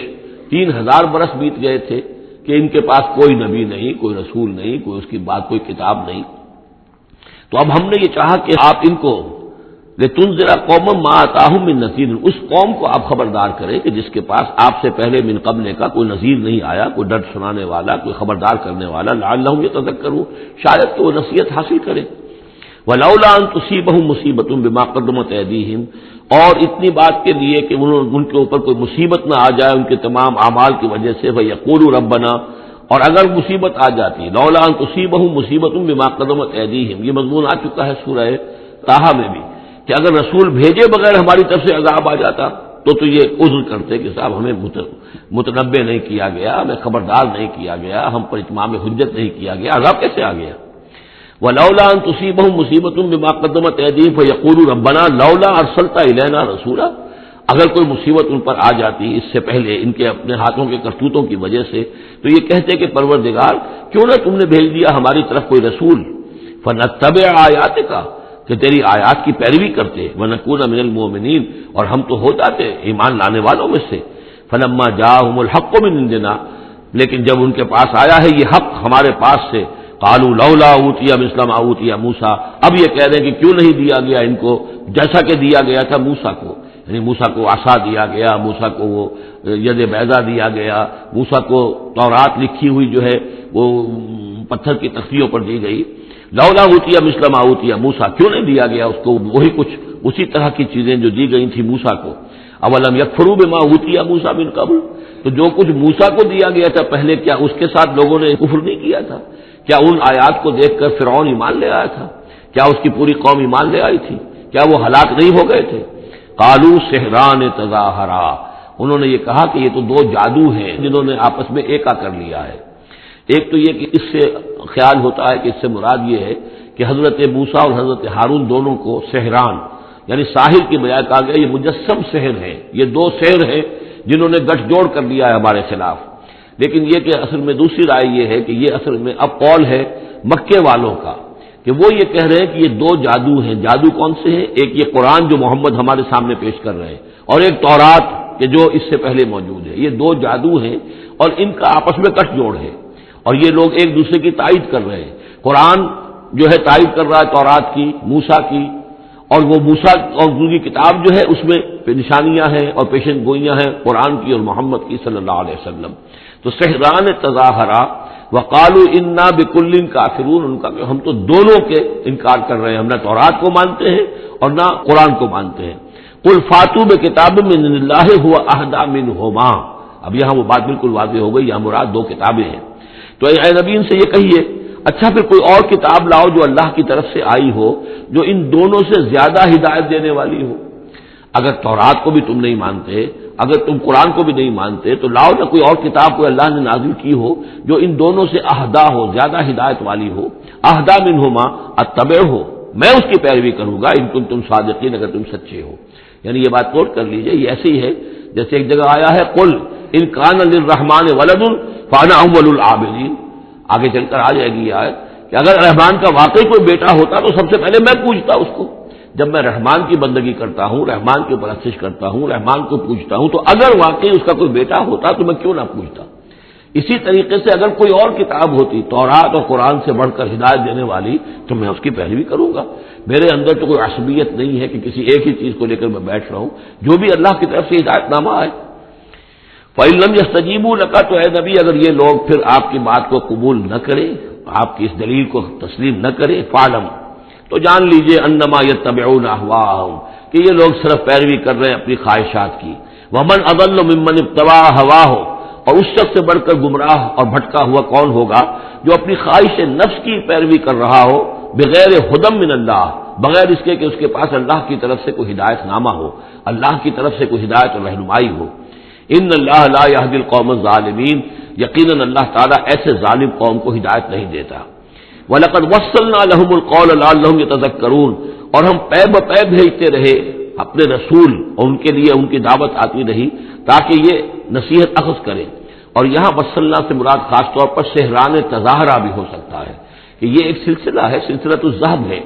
اس کے اندر وصل ہے، یہ جڑے ہوئی ہیں۔ یہ تورات اور زبور اور انجیل اور قرآن، یہ تو اصل میں ایک ہی سنہری زنجیر کی کڑیاں ہیں۔ وَلَقَدْ وَصَّلْنَا لَهُمُ الْقَوْلَ،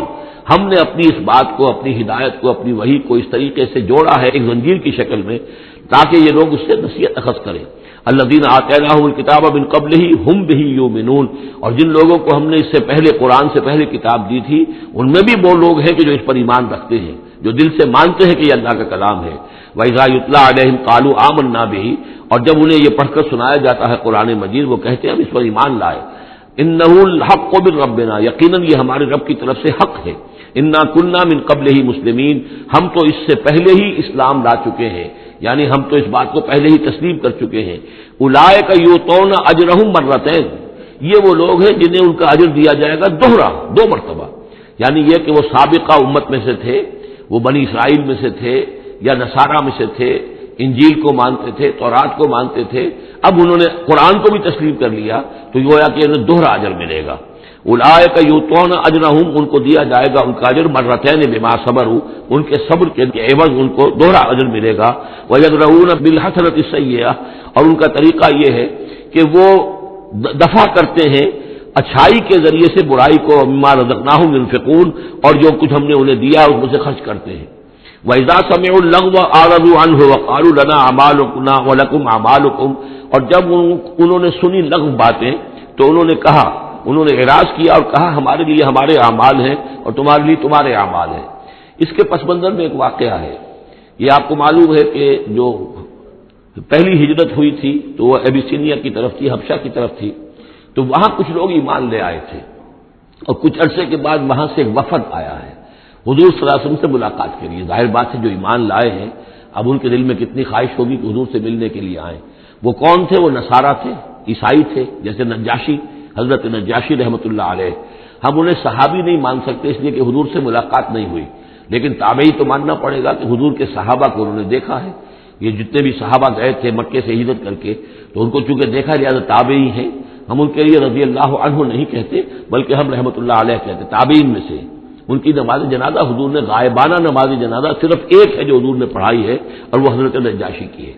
بہرحال وہاں سے جو پھر ایک وفد آیا تھا حضور سے ملاقات کے لیے، جب یہ لوگ آئے مکے میں تو مکے والوں نے ان کو استہزاء بھی کیا، مذاق بھی ہوا، دیکھو ان پاگلوں کو، بے وقوفوں کو، ان کے پاس کتاب بھی تھی، یہ تو ان سے بہتر تھے، اب یہ محمد پہ ایمان لے آئے ہیں، یہاں پر آئے ہیں، استہزاء بھی کر رہے تھے، تمسخر بھی کر رہے تھے۔ تو اس پر انہوں نے کہا کہ دیکھیے ہمارا آپ سے کوئی سروکار نہیں، آپ کے لیے آپ کے اعمال، ہمارے لیے ہمارے اعمال، ہم پہلے بھی حق پر تھے اور جب یہ نیا حق ہمارے سامنے آیا ہے دی قرآن، ہم اس پر بھی ایمان لے آئے ہیں۔ تو یہ ان کا معاملہ ہے۔ وَإِذَا سَمِعُوا اللَّغْوَ، جب انہوں نے وہ لغو باتیں سنی جو کہ مکے کے لوگ جو ہے ان کے ساتھ کر رہے تھے، أَعْرَضُوا عَنْهُ، تو انہوں نے اعراض کیا۔ اب ظاہر بات ہے کہ وہ آئے ہوئے تھے، مسافر تھے، وہاں پر خامخواہ جھگڑا کر لیں اس میں بھی وہ بات مناسب نہیں تھی۔ وَقَالُوا لَنَا أَعْمَالُنَا، انہوں نے کہا دیکھیے آپ ہم سے کاہے کو جھگڑتے ہیں، ہمارے لیے ہمارے اعمال ہیں، وَلَكُمْ أَعْمَالُكُمْ، اور آپ کے لیے آپ کے اعمال ہیں۔ سلام علیکم لا تبتغوا الجاہلین، آپ کو سلام ہم کرتے ہیں اور ہم جاہلوں سے الجھنا نہیں چاہتے، ہم نہیں چاہتے کہ جاہلوں کے ساتھ ہم خامخواہ الجھیں۔ انک لا تہدی من احببت، اے نبی آپ ہدایت نہیں دے سکتے جس کو بھی آپ چاہیں، ولکن اللہ یہدی من یشاء، بلکہ یہ اللہ ہی کا اختیار مطلق ہے، وہ ہدایت دیتا ہے جس کو چاہتا ہے۔ وہو اعلم بالمہتدین، اور یقیناً وہ خوب جانتا ہے کون ہے ہدایت پانے والے، کون ہے ہدایت کے طالب، جن کے دلوں میں طلب ہے، اللہ جانتا ہے، انہی کو وہ ہدایت دے گا۔ لہذا یہ کہ یہ آپ کے اختیار میں نہیں ہے، اور یہ آیت خاص طور پر ابو طالب کے لیے، سن 10 کے اندر انتقال ہوا ہے ابو طالب کا، اور یہ کہ اس وقت تک یہ ایمان نہیں لائے، اگرچہ حضور صلی اللہ علیہ وسلم نے بارہا چاہا کہ چچا جان آپ ایمان لے آئیے،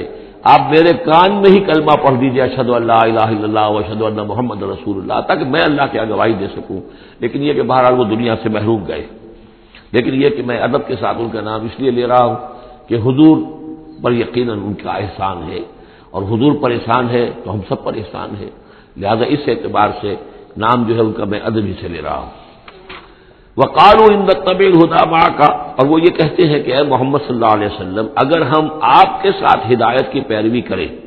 یعنی جو ہدایت آپ پیش کر رہے ہیں اگر ہم اسے قبول کر لیں، ہم ایمان لے آئیں، نتخطف من ارضنا، تو ہم اپنی زمین سے اچک لیے جائیں گے۔ یہ لفظ یہاں نوٹ کر لیجئے، یہ ایک دو مرتبہ اور بھی آئے گا، اور یہ لفظ ہم پڑھ چکے ہیں سورہ انفال میں، وَاذْكُرُوا إِذْ أَنْتُمْ قَلِيلٌ مُسْتَضْعَفُونَ فِي الْأَرْضِ تَخَافُونَ أَنْ يَتَخَطَّفَكُمُ النَّاسُ، یاد کرو جب کہ تم کم تھے تعداد میں اور تمہیں زمین میں دبا لیا گیا تھا اور تمہیں اندیشہ تھا کہ لوگ تمہیں اچک لے جائیں گے۔ تو یہ اچک لے جانا جو ہے یعنی کسی کو ختم کر دینا، کسی کے لیے بڑی تباہی کا سامان لے آنا، لوگ یہ کہتے تھے کہ اے محمد اگر ہم آپ پر ایمان لے آئیں گے تو یہ پورا عرب جو ہے یہ مشرک ہے، کافر ہے، تو ہمیں تو یہ سب کے سب ختم کر دیں گے، متخطف، ہم اچک لیے جائیں گے من ارضنا، اپنی زمین سے۔ لہذا آپ کی بات صحیح ہے، دل میں بھی ہمارے لگتی ہے، بات بھی ٹھیک ہے، لیکن یہ کہ پورے عرب کی دشمنی کیسے مول لے رہے، یہ پورے قریش کی دشمنی ہم کیسے مول لے رہے، ہمارے اندر ان کے مقابلے کی ضرورت نہیں ہے۔ تو جیسا کہ میں نے عرض کیا کہ کچھ لوگ تو ہوتے ہیں کہ حق کے بعد آباد، وہ حق کے یعنی ساتھ ان کی وفاداری کا یہ عالم ہوتا ہے کہ جو ہو سو ہو وہ اس کے لیے تیار ہے، اپنی جانیں دینے کے لیے تیار ہے، لیکن سب لوگوں کا معاملہ یہ نہیں ہوتا۔ کچھ لوگ ہیں منتظر رہتے ہیں کہ ذرا کچھ لوگ آگے چلیں، کچھ نشانات راہ بن جائیں تو پھر ہم بھی چلیں گے۔ السابقون الاولون من المہاجرین والانصار والذین اتبعوہم باحسان، وہ ذرا پیچھے پیچھے آتے ہیں، وہ دوسرے درجے کے لوگ ہو گئے۔ کچھ اور لوگ ہوتے ہیں کہ جن میں اتنی بھی ہمت نہیں ہوتی، ان کا یہ قول آ رہا ہے، وقالوا ان نتبع الهدى معك، اور وہ کہتے ہیں کہ اے محمد اگر ہم آپ کی ہدایت کی پیروی کریں یا آپ کے ساتھ اس ہدایت کی پیروی کریں، نتخطف من ارضنا، ہم اچک لیے جائیں گے اپنی زمین سے، بے دخل کر دیے جائیں گے، نکال باہر کیے جائیں گے۔ اولم نمکن لهم حرما آمنا، اب اللہ تعالیٰ جواب دے رہے ہیں کیا ہم نے ان کو اس حرم کے اندر متمکن نہیں کیا ہے؟ اس حرم کو عمل کی جگہ کس نے بنایا؟ ہم نے بنایا ہے۔ یجبا الیہ ثمرات کل شیء، اس حرم کی طرف، اس کعبے کی طرف، اس مکے کی طرف ہر چیز کے ثمرات کھینچے چلے آ رہے ہیں، یعنی حج کے لیے لوگ آتے ہیں تو آج بھی آپ دیکھیے تو اس کا نقشہ، پوری دنیا کا پھل آپ کو مکے میں مل جائے گا، اس لیے کہ ہر گوشے سے بہترین جو ہے چیزیں آپ کو وہاں ملیں گی، اور یہ ہمیشہ سے تھا، اس لیے کہ حاجی لوگ آتے تھے، جہاں جہاں سے آتے تھے وہ وہاں کی چیزیں لے کر آتے تھے۔ تو ہم نے اس حرم کی سرزمین کو تمہارے لیے امن کی جگہ بنایا، تمہیں یہاں پر ہم نے جگہ دی، تمہیں ہم نے یہاں پر تمکن عطا کیا، اس کی طرف تمام چیزوں کے ثمرات اور پھل اور میوے جو ہیں وہ کھینچے چلے آ رہے ہیں، رزقا من لدنا، یہ خاص رزق ہے ہماری طرف سے، اس لیے کہ ہمارے بندے ابراہیم نے اس کی دعا کی تھی کہ پروردگار میں نے اپنی نسل کو یہاں آباد کیا ہے، ربنا انی اسکنت من ذریتی بواد غیر ذی زرع عند بیتک المحرم ربنا لیقیموا الصلاۃ فاجعل افئدۃ الناس تهوی الیہم وارزقهم من الثمرات، اب ان کو جو ہے میووں کی شکل میں رزق پہنچا، تو ہم پہنچا رہے ہیں، ولکن اکثرهم لا یعلمون، لیکن ان کی اکثریت علم نہیں رکھتی۔ وکم اہلکنا من قریۃ بطرت معیشتها، اور کتنی ہی بستیوں کو ہم نے ہلاک کیا ہے، کتنے ہی شہروں کو کہ جس کی معیشت جو ہے وہ بڑی اتراتی تھی اپنی معیشت پر، ہماری تجارت، ہمارا یہاں کا معاملہ، ہمارا یہاں کا معاشی نظام بڑا مستحکم ہے، ان کو اندر بڑی اس کے اندر جو ہے گھمنڈ پیدا ہو گیا تھا، لیکن یہ کہ پھر وہ بستیاں ہلاک ہو کر رہ گئی۔ فَتِلْكَ مَسَاكِنُهُمْ لَمْ تُسْكَنْ مِنْ بَعْدِهِمْ إِلَّا قَلِيلًا، تو دیکھ لو اب ان کے مسکن، ان کے کھنڈرات موجود ہیں کہ ان کے بعد اس میں رہنے والے نہیں ہوئے ان میں رہنے والے اس کے بعد مگر بہت تھوڑے سے۔ وَقُلْنَا نَحْنُ الْوَارِثِينَ، اور ہم ہی ہوئے وارث، پوری زمین کے وارث تو ہم ہی ہیں۔ وَمَا كَانَ رَبُّكَ مُهْلِكَ الْقُرَىٰ، یہ وہ بات اب دوبارہ آ گئی جو سورہ بنی اسرائیل میں آئی تھی، وَمَا كُنَّا مُعَذِّبِينَ حَتَّىٰ نَبْعَثَ رَسُولًا، ہم عذاب نہیں بھیجتے رہے ہیں جب تک کہ رسول کی بعثت نہ کر دیں، رسول آئے حق کا حق ہونا واضح کر دے، حق کو مبرہن کر دے، حجت قائم کر دے، پھر عذاب آتا تھا، اگر اس کے باوجود وہ قوم اپنے کفر پر اڑی رہتی تھی۔ وَمَا كَانَ رَبُّكَ مُهْلِكَ الْقُرَىٰ، اور نہیں ہے آپ کا پروردگار ایسا کہ وہ بستیوں کو غارت کر دے اور برباد کر دے، حتیٰ یبعث فی امہا رسولا، یہاں اب اس لفظ کا اضافہ ہو گیا، جب تک کہ ان بستیوں کی مرکزی بستی میں کسی رسول کو نہ بھیج دے، اس لیے کہ ظاہر بات ہے کہ ایک ایک گاؤں، ایک ایک بستی، ایک ایک شہر میں تو ممکن نہیں ہے، ہر ملک جو ہے اس کا ایک ایک دائرہ ہوتا ہے، اور اس دائرے کے اندر جو ہے ایک شہر جو بڑا مرکزی اہمیت کا حامل ہوتا ہے، تو اس امہا جو اس کا مرکزی شہر ہو،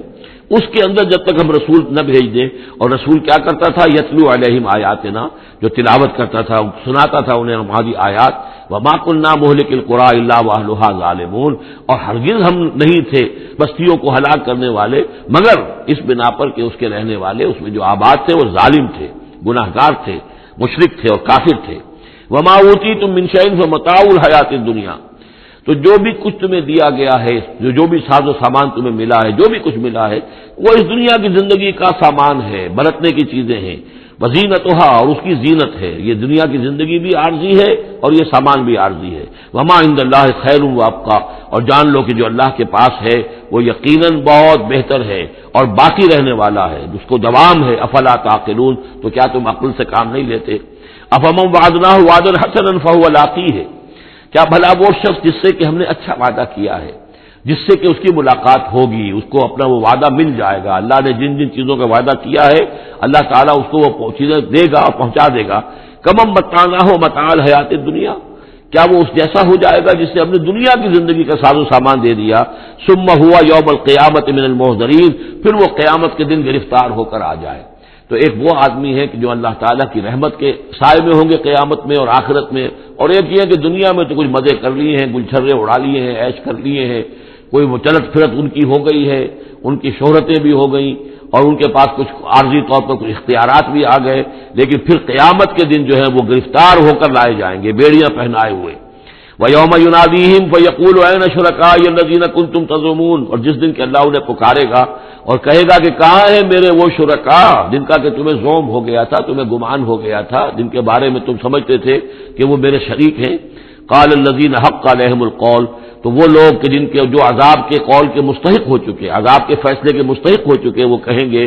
ربنا هؤلاء الذين اغوينا، کہیں گے یہ ہیں وہ لوگ جنہوں نے ہم کو بہکایا تھا.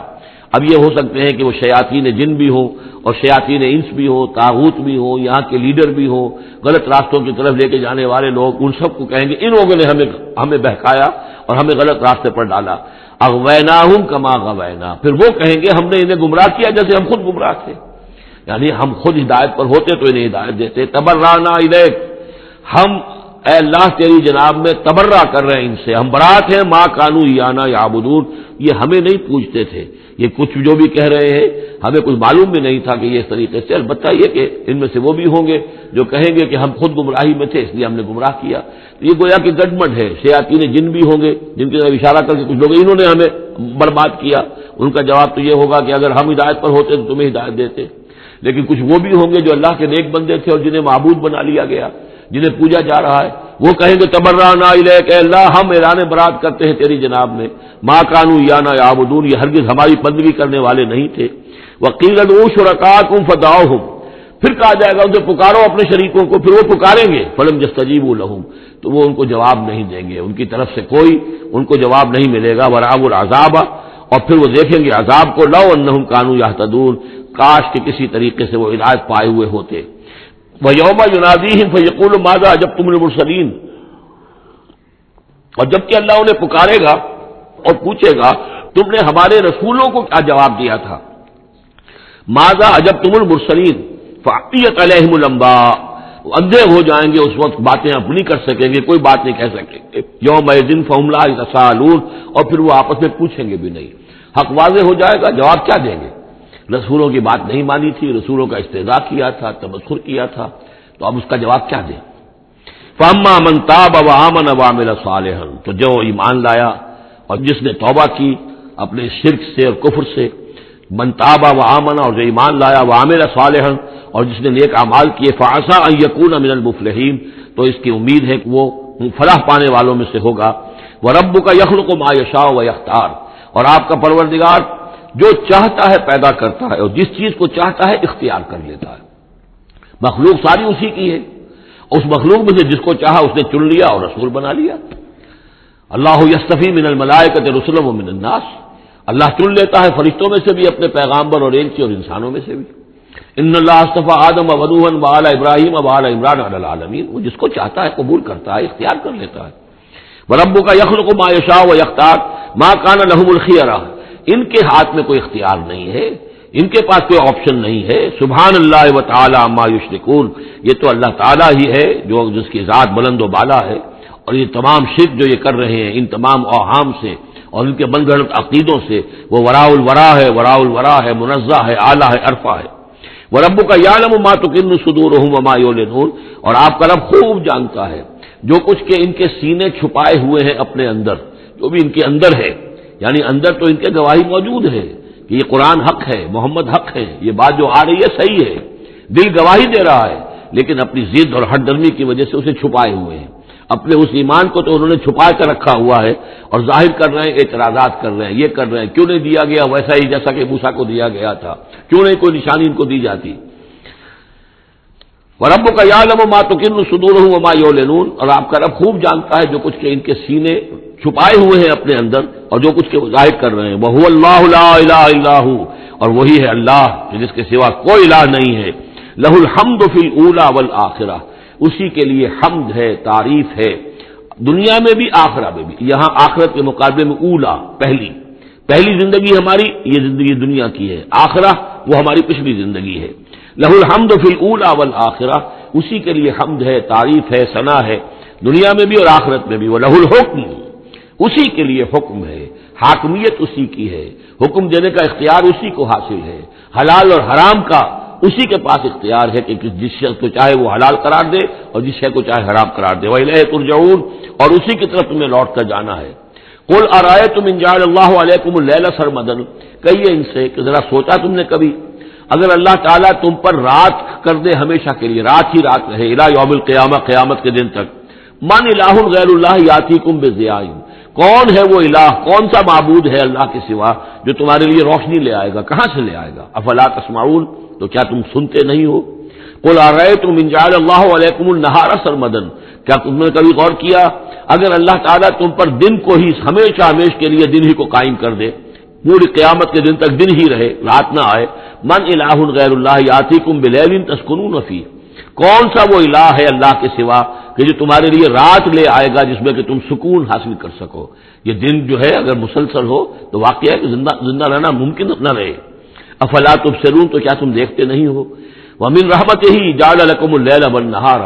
یہ اس کی رحمت میں سے ہے، اس کی رحمت کے آثار میں سے ہے، اس کی رحمت کے مظاہر میں سے ہے کہ اس نے تمہارے لیے رات اور دن کو بنا دیا ہے. لتسکنوا فیہ، تاکہ رات میں تو تم سکون حاصل کرو، ولتبتغوا من فضلہ، اور دن میں تم اس کا فضل تلاش کرو، ولعلکم تشکرون، اور تاکہ تم شکر کرو. ویوم ینادیہم فیقول این شرکائی الذین کنتم تزعمون، اور پھر دوبارہ کہا جس دن کہ وہ انہیں پکارے گا اور کہے گا کہ کہاں ہیں میرے وہ شریک جن کو کہ تم سمجھتے تھے کہ یہ میرے شریک ہیں. ونزعنا من کل امۃ شہیدا، اور ہم ہر امت میں سے ایک گواہ کو نکال کر کھڑا کریں گے. وہی مضمون جو کئی دفعہ آ چکا ہے، سورہ نحل میں آیا 2 دفعہ، سورہ نساء میں سب سے زیادہ شاندار الفاظ میں وَكَيْفَ إِذَا جِئْنَا مِن كُلِّ أُمَّةٍ بِشَهِيدٍ وَجِئْنَا بِكَ عَلَىٰ هَٰؤُلَاءِ شَهِيدًا، ہر امت میں جو بھی رسول آیا تھا اس کو پہلے کھڑا کریں گے نکال کر، کیونکہ وہ پروزیکیوشن وٹنس ہوگا، وہ ہوگا جو پروزیکیوٹ کرے گا اللہ کی عدالت میں. پہلے یہ وہ ٹیسٹیفائی کرے گا اللہ تیری ہدایت جو آئی تھی میں نے پہنچا دی تھی. فَنَزَعْنَا مِن كُلِّ أُمَّةٍ شَهِيدًا فَقُلْنَا هَاتُوا بُرْهَانَكُمْ فَاعْلِمُوا أَنَّ الْحَقَّ لِلَّهِ وَضَلَّ عَنْهُم مَّا كَانُوا يَفْتَرُونَ. اس وقت کہا جائے گا اب لاؤ تمہاری دلیل کیا ہے، تمہارا عذر کیا ہے، تمہارا کیس کیا ہے. رسول نے تو بتایا کہ انہوں نے پہنچا دیا تھا، پھر اب تم بتاؤ تمہارا ماجرا کیا ہے. وما خطبکم، اب تمہارا معاملہ کیا ہے. فَعَلِمُوا أَنَّ الْحَقَّ لِلَّهِ، وہ جان لیں گے کہ حق تو اب اللہ ہی کی طرف ہے، یعنی فیصلہ جو ہے اللہ ہی کے ہاتھ میں ہے اور وہی حق ہے. گویا کہ ہمارے اوپر ہم مستحق ہو چکے ہیں اللہ کے عذاب کے، ہم پر اللہ کی طرف سے گویا کہ اتمام ہو چکا ہے. وَضَلَّ عَنْهُمْ مَا كَانُوا يَفْتَرُونَ، اور گم ہو جائے گا ان سے وہ جو افتراء انہوں نے کیا تھا، جو انہوں نے گھڑ لیے تھے خیالات، جن کو سمجھتے تھے کہ یہ ہمارے معبود جو ہیں اللہ تعالیٰ کے ہاں ہمیں بچا لیں گے، وہ سب کے سب گم ہو جائیں گے. جب آنکھ کھلی گل کی تو موسم تھا خزاں کا، سب کے سب جو ہیں وہ ان کے ہاتھوں کے طوطے اڑ جائیں گے. ان قارون کان من قوم موسیٰ فبغى علیہم وآتیناہ من الکنوز ما ان مفاتحہ لتنوء بعصبۃ اولی القوة اذ قال له قومه لا تفرح ان اللہ لا يحب الفرحین. وابتغ فیما آتاک اللہ الدار الآخرۃ ولا تنس نصیبک من الدنیا واحسن کما احسن اللہ الیک وَأَحْسِن كَمَا أَحْسَنَ اللَّهُ إِلَيْكَ وَلَا تَبْغِ الْفَسَادَ فِي الْأَرْضِ إِنَّ اللَّهَ لَا يُحِبُّ الْمُفْسِدِينَ صدق اللہ العظیم۔ اس سے پہلے کہ ہم سورہ قصص کے جو بقیہ دو رکوع رہ گئے ہیں ان کا ترجمہ کریں، ایک بات کی وضاحت ضروری ہے۔ میں نے کل عرض کیا تھا کہ حضرت موسیٰ علیہ السلام اور مدین کے اس بزرگ کے درمیان جو معاملہ ہوا تھا کہ انہوں نے اپنی بیٹی کے نکاح کے عوض حضرت موسیٰ سے یہ چاہا کہ وہ 8 سال تک ان کی خدمت کریں، تو اس کے ساتھ ہی میں نے یہ کہہ دیا تھا کہ ہمارے ہاں بھی پختونوں میں، پٹھانوں میں یہ رواج ہے کہ وہ بیٹی جب دیتے ہیں تو کچھ رقم لیتے ہیں، اور وہ جو مہر جو ہے وہ بیٹی کے حق کو نہیں بلکہ خود وہ والدین رکھ لیتے ہیں، والد رکھ لیتا ہے۔ تو ہمارے ایک ساتھی نے اس کی طرف توجہ دلائی ہے کہ یہ بات آپ کے علم میں ہونی چاہیے کہ یہ سارے پٹھانوں کا نہیں ہے، بلکہ باجوڑ ایجنسی یا پھر افغانستان کے کچھ لوگ جن کو ہماری اکثریت جو ہے بہت بری نظر سے دیکھتی ہے، بلکہ اکثر وہ آپس میں ایک دوسرے کے ساتھ رشتہ کرنے پر مجبور ہوتے ہیں، یعنی تبادلہ، جس سے کہ حدیث میں روکا گیا ہے۔ یہ واقعہ ہے کہ یہ چیزیں جو ہے میں سمجھتا ہوں کہ اس میں یہ وضاحت ہو گئی ہے تو اچھا ہے کہ اس سب کا معاملہ نہیں ہے۔ ویسے اس کو اصولاً یہ سمجھ لیجئے کہ یہ معاملہ اصل میں کچھ تمدن کی سطح سے متعلق ہے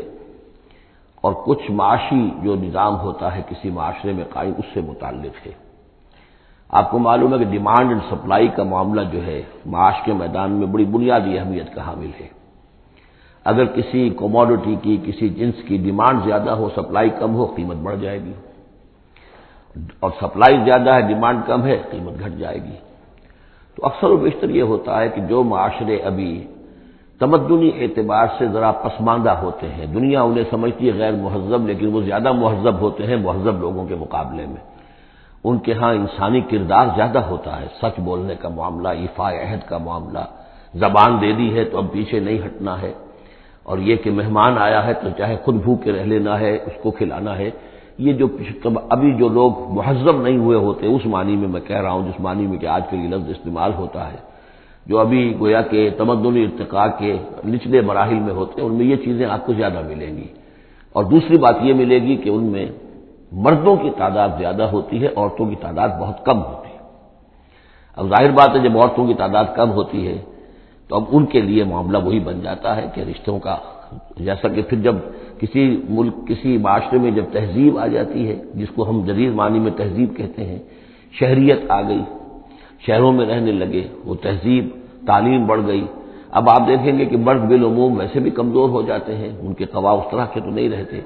جیسے کہ اس معاشرے میں ہوتے ہیں جو ابھی قبائلی دور میں ہے، یا کہیں کسی پہاڑی علاقے میں رہ رہے ہیں یا صحرائی علاقے میں رہ رہے ہیں۔ اور یہ کہ مردوں کی تعداد پھر کم ہوتی جاتی ہے، عورتوں کی بڑھ جاتی ہے۔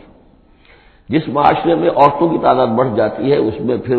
جو لڑکیوں کے والدین ہیں انہیں لڑکے خریدنے پڑتے ہیں۔ یہ جو آپ کو معلوم ہے کہ اتنے اگر تم دو گے، جہیز دو گے تب ہم تمہاری لڑکی سے شادی کریں گے، موٹر کار دو، کوٹھی دو، فلاں دو، یہ دو، کہیں باہر بھجوا دو۔ یہ کیا ہے؟ اسی لیے ہے کہ جہاں لڑکیاں زیادہ ہو گئیں تو لڑکیوں کے والدین کو اپنی بچیوں کے لیے رشتے خریدنے پڑتے ہیں،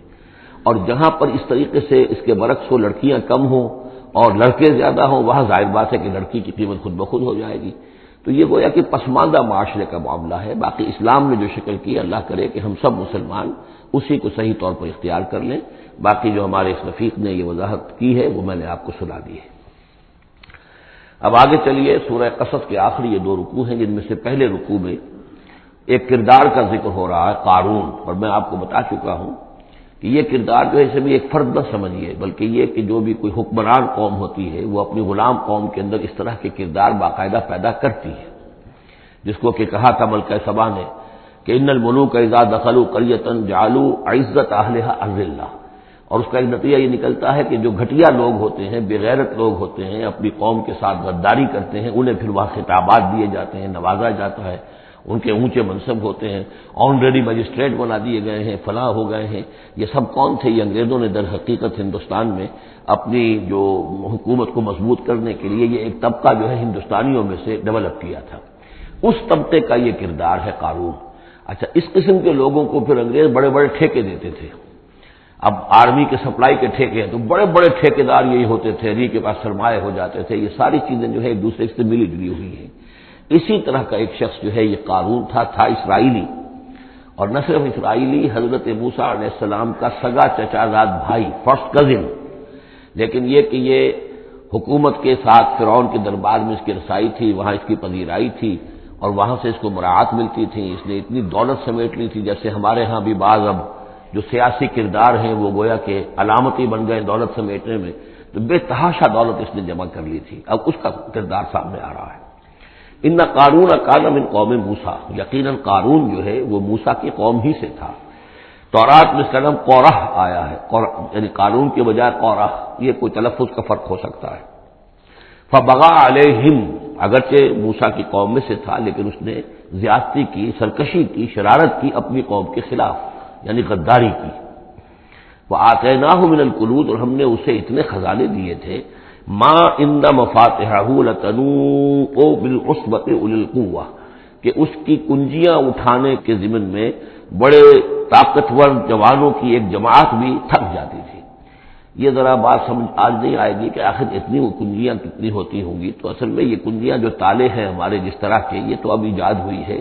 پچھلے زمانے میں کیا ہوتا تھا کہ کوئی بڑا سٹور ہے تو اس کے آگے بڑا ایک پھاٹک لگا ہوا ہے، اور اس پھاٹک کے ساتھ جو دروازے کو بند کرنے کے لیے بڑی لمبی لکڑیاں لگائی جاتی تھی، تو اس طریقے سے وہ جو اڑنگے لگائے جاتے تھے اسی سے وہ پھر دروازے جو ہے بند ہوتے تھے۔ تو اس طرح کی کوئی شے ہوگی، ورنہ جس طرح کے تالے اب ہمارے ہاں ہوتے ہیں اس طرح کے تالے تو اتنے نہیں ہو سکتے کسی بھی معاملے کے، لیکن یہ کہ اس کو اگر ذہن میں رکھیں تو بہرحال اس سے جو مراد ہے وہ یہ کہ دولت بے انتہا اس کے پاس جمع تھی۔ اذ قال له قومه، جبکہ اس سے کہا اس کی قوم نے، لوگوں نے کہا، کچھ بھلے لوگ بھی ہوں گے، جیسے ہم مکالمہ سورہ کہف میں پڑھائے ہیں، دو آدمیوں کا مکالمہ تھا، ایک وہ درویش تھا اور وہ عارف باللہ تھا، اللہ پر ایمان رکھنے والا تھا، اور ایک وہ تھا کہ جو دولت میں مست ہو گیا تھا، مال مست تھا۔ تو وہاں کچھ لوگوں نے جو اچھے لوگ ہوں گے ان سے کہا، اس سے قارون سے، لا تفرح ان اللہ لا يحب الفرحین۔ یہ ذرا یہاں پر چار چیزیں، پانچ چیزیں جو آ رہی ہیں گنتے جائیے کہ ایسے لوگ جن کے پاس بہت سی دولت جمع ہو گئی ہو، ان کو ان چار پانچ چیزوں کو پیش نظر رکھنا چاہیے۔ سب سے پہلے یہ کہ لا تفرح ان اللہ لا يحب الفرح، اس پر اتراؤ نہیں، اتراؤ مت، اللہ تعالیٰ کو اترانے والے پسند نہیں۔ نمبر دو، وابتغ فیما آتاک اللہ الدار الآخرہ، جو کچھ اللہ نے تمہیں دولت دی ہے تو اس سے دار الآخرہ حاصل کرنے کی کوشش کرو، اللہ کے لیے خرچ کرو تاکہ آخرت میں تمہیں اس کا اجر و ثواب ملے، تو تم گویا کہ آخرت کو خریدو گے اپنی اس دولت کے عوض۔ ان اللہ اشتری من المؤمنین انفسهم واموالهم بان لهم الجنہ۔ نمبر تین، ولا تنس نصیبک من الدنیا، معلوم ہوتا کہ بخیل بھی بہت تھا کہ وہ اپنے اوپر بھی کچھ خرچ نہیں کرتا تھا، جمع کرنے ہی کے اس کو فکر دامنگیر رہتی تھی۔ اور مت بھولو خود اپنا حصہ بھی دنیا میں سے، جیسے کہ ہم نے سورہ اعراف میں پڑھا تھا کہ قل من حرم زینۃ اللہ التی اخرج لعبادہ والطیبات من الرزق، اگر اللہ نے کسی کو کچھ دیا ہے تو پھر وہ اچھا کھائے، اچھا پہنے، اس میں کس نے حرام کیا ہے؟ وہ رہبانیت کا انداز تو نہیں ہے۔ اور یہ بھی ہم پڑھ چکے ہیں سورہ الفرقان میں کہ وہ اللہ کے جو نیک بندے ہیں عباد الرحمن، ان کے اوصاف میں سے ہے والذین اذا انفقوا لم یسرفوا ولم یقتروا، وہ لوگ کہ جو خرچ کرتے ہیں تو نہ تو اسراف کرتے ہیں لیکن اس کے ساتھ ہی بخل سے بھی کام نہیں لیتے۔ تو یہ بخیلی مت کرو، اور اس جو دولت تمہیں اللہ نے دی ہے اس سے کم اپنی ذات پر بھی خرچ کرو، اچھا کھاؤ، اچھا پہنو۔ چوتھی چیز، وَأَحْسِنْ كَمَا أَحْسَنَ اللَّهُ إِلَيْكَ، اور لوگوں پہ احسان کرو، لوگوں کے ساتھ بھلائی کرو جیسے اللہ نے تمہارے ساتھ بھلائی کی ہے۔ اللہ نے تمہیں دولت دی ہے تو جو بھی تمہاری قوم کے یا اور دوسرے لوگ بھی ہوں، اس میں تو کوئی علیحدہ تخصیص نہیں ہے، غریبوں کا، محتاجوں کا، مسکینوں کا، ان کا جو حق ہے، وفی اموالہم حق معلوم للسائل والمحروم، تو اس میں سے یہ ہے کہ تم نے، اللہ نے تم پر احسان کیا ہے، یہ دولت دی ہے تو تم لوگوں کے ساتھ احسان کرو۔ اور پانچویں بات، ولا تبغی الفساد فی الارض، زمین میں فساد مت بچاؤ۔ اب یہ کیا مراد ہے؟ فساد کون سا بچا رہا تھا؟ وہ نبی تھے اس وقت کے حضرت موسیٰ علیہ السلام۔ حضرت موسیٰ علیہ السلام اپنے کار نبوت و فرائض رسالت کی ادائیگی میں پوری طریقے سے لگے ہوئے ہیں، اور کچھ لوگ ان کے ساتھ دے رہے ہیں، ان کا ہاتھ بٹا رہے ہیں۔ اب کچھ لوگ اس کام میں جب اڑنگا ڈالیں گے تو گویا کہ یہ فساد فی الارض ہے۔ اللہ تعالیٰ جو خیر چاہتا ہے موسیٰ کے ذریعے سے وجود میں آئے، اب اگر آپ موسیٰ کی مخالفت کریں گے، اس کی اسکیموں کو ناکام کرنے کی کوشش کریں گے، یہ وہی بات ہے جو منافقین کے بارے میں سورہ بقرہ کے دوسرے رکوع میں آ چکی ہے۔ وَإِذَا قِيلَ لَهُمْ لَا تُفْسِدُوا فِي الْأَرْضِ قَالُوا إِنَّمَا نَحْنُ مُصْلِحُونَ أَلَا إِنَّهُمْ هُمُ الْمُفْسِدُونَ وَلَٰكِن لَّا يَشْعُرُونَ۔ جب ان سے کہا جاتا ہے کہ تم زمین میں فساد یہی تھا کہ ایک جماعت ہے، ایک تحریک ہے، اس کا ایک نظم ہے، اس نظم کے خلاف تم ریشہ دوانیاں کر رہے ہو، اور اگر اس کی اسکیموں کو فیل کرنے کی کوشش کر رہے ہو تو گویا کہ جو اصلاحی عمل ہے، جو انقلاب برپا کرنے کے لیے جد و جہد ہو رہی ہے، اس کو نقصان پہنچا رہے ہو۔ ان اللہ لا يحب المفسدین، اللہ کو ایسے مفسد پسند نہیں ہے۔ تو یہ 5 چیزیں گن لیجئے۔ نمبر 1 لا تفرح ان اللہ لا يحب الفرحین۔ نمبر 2 وابتغ فیما آتاک اللہ الدار الآخرہ، جو کچھ اللہ نے دیا ہے اس سے آخرت کا گھر حاصل کرنے کی کوشش کرو، یعنی انفاق فی سبیل اللہ، اللہ کی راہ میں صرف کرنا۔ نمبر 3 ولا تنس نصیبک من الدنیا، خود دنیا سے بھی تم بھی اپنا حصہ حاصل کرو، اچھا کھاؤ، اچھا پہنو۔ وَأَحْسِن كَمَا أَحْسَنَ اللَّهُ إِلَيْكَ، اور خلق خدا پر بھی احسان کرو جیسے کہ اللہ نے تم پر احسان کیا ہے۔ اور نمبر 5 ولا تبغِ الفساد فی الارض، دین کے لیے، اللہ کی توحید کے لیے، اللہ کے دین کے لیے جو جد و جہد ہو رہی ہے اس کو تقویت پہنچاؤ، نہ یہ کہ اس کے اندر تم خلل پیدا کرنے کی کوشش کر رہے ہو۔ اعلیٰ انما اوتیتہ علی علم عندی، اس نے کہا کہ یہ دولت جو ہے تم سمجھتے ہو مجھے اللہ نے دی ہے،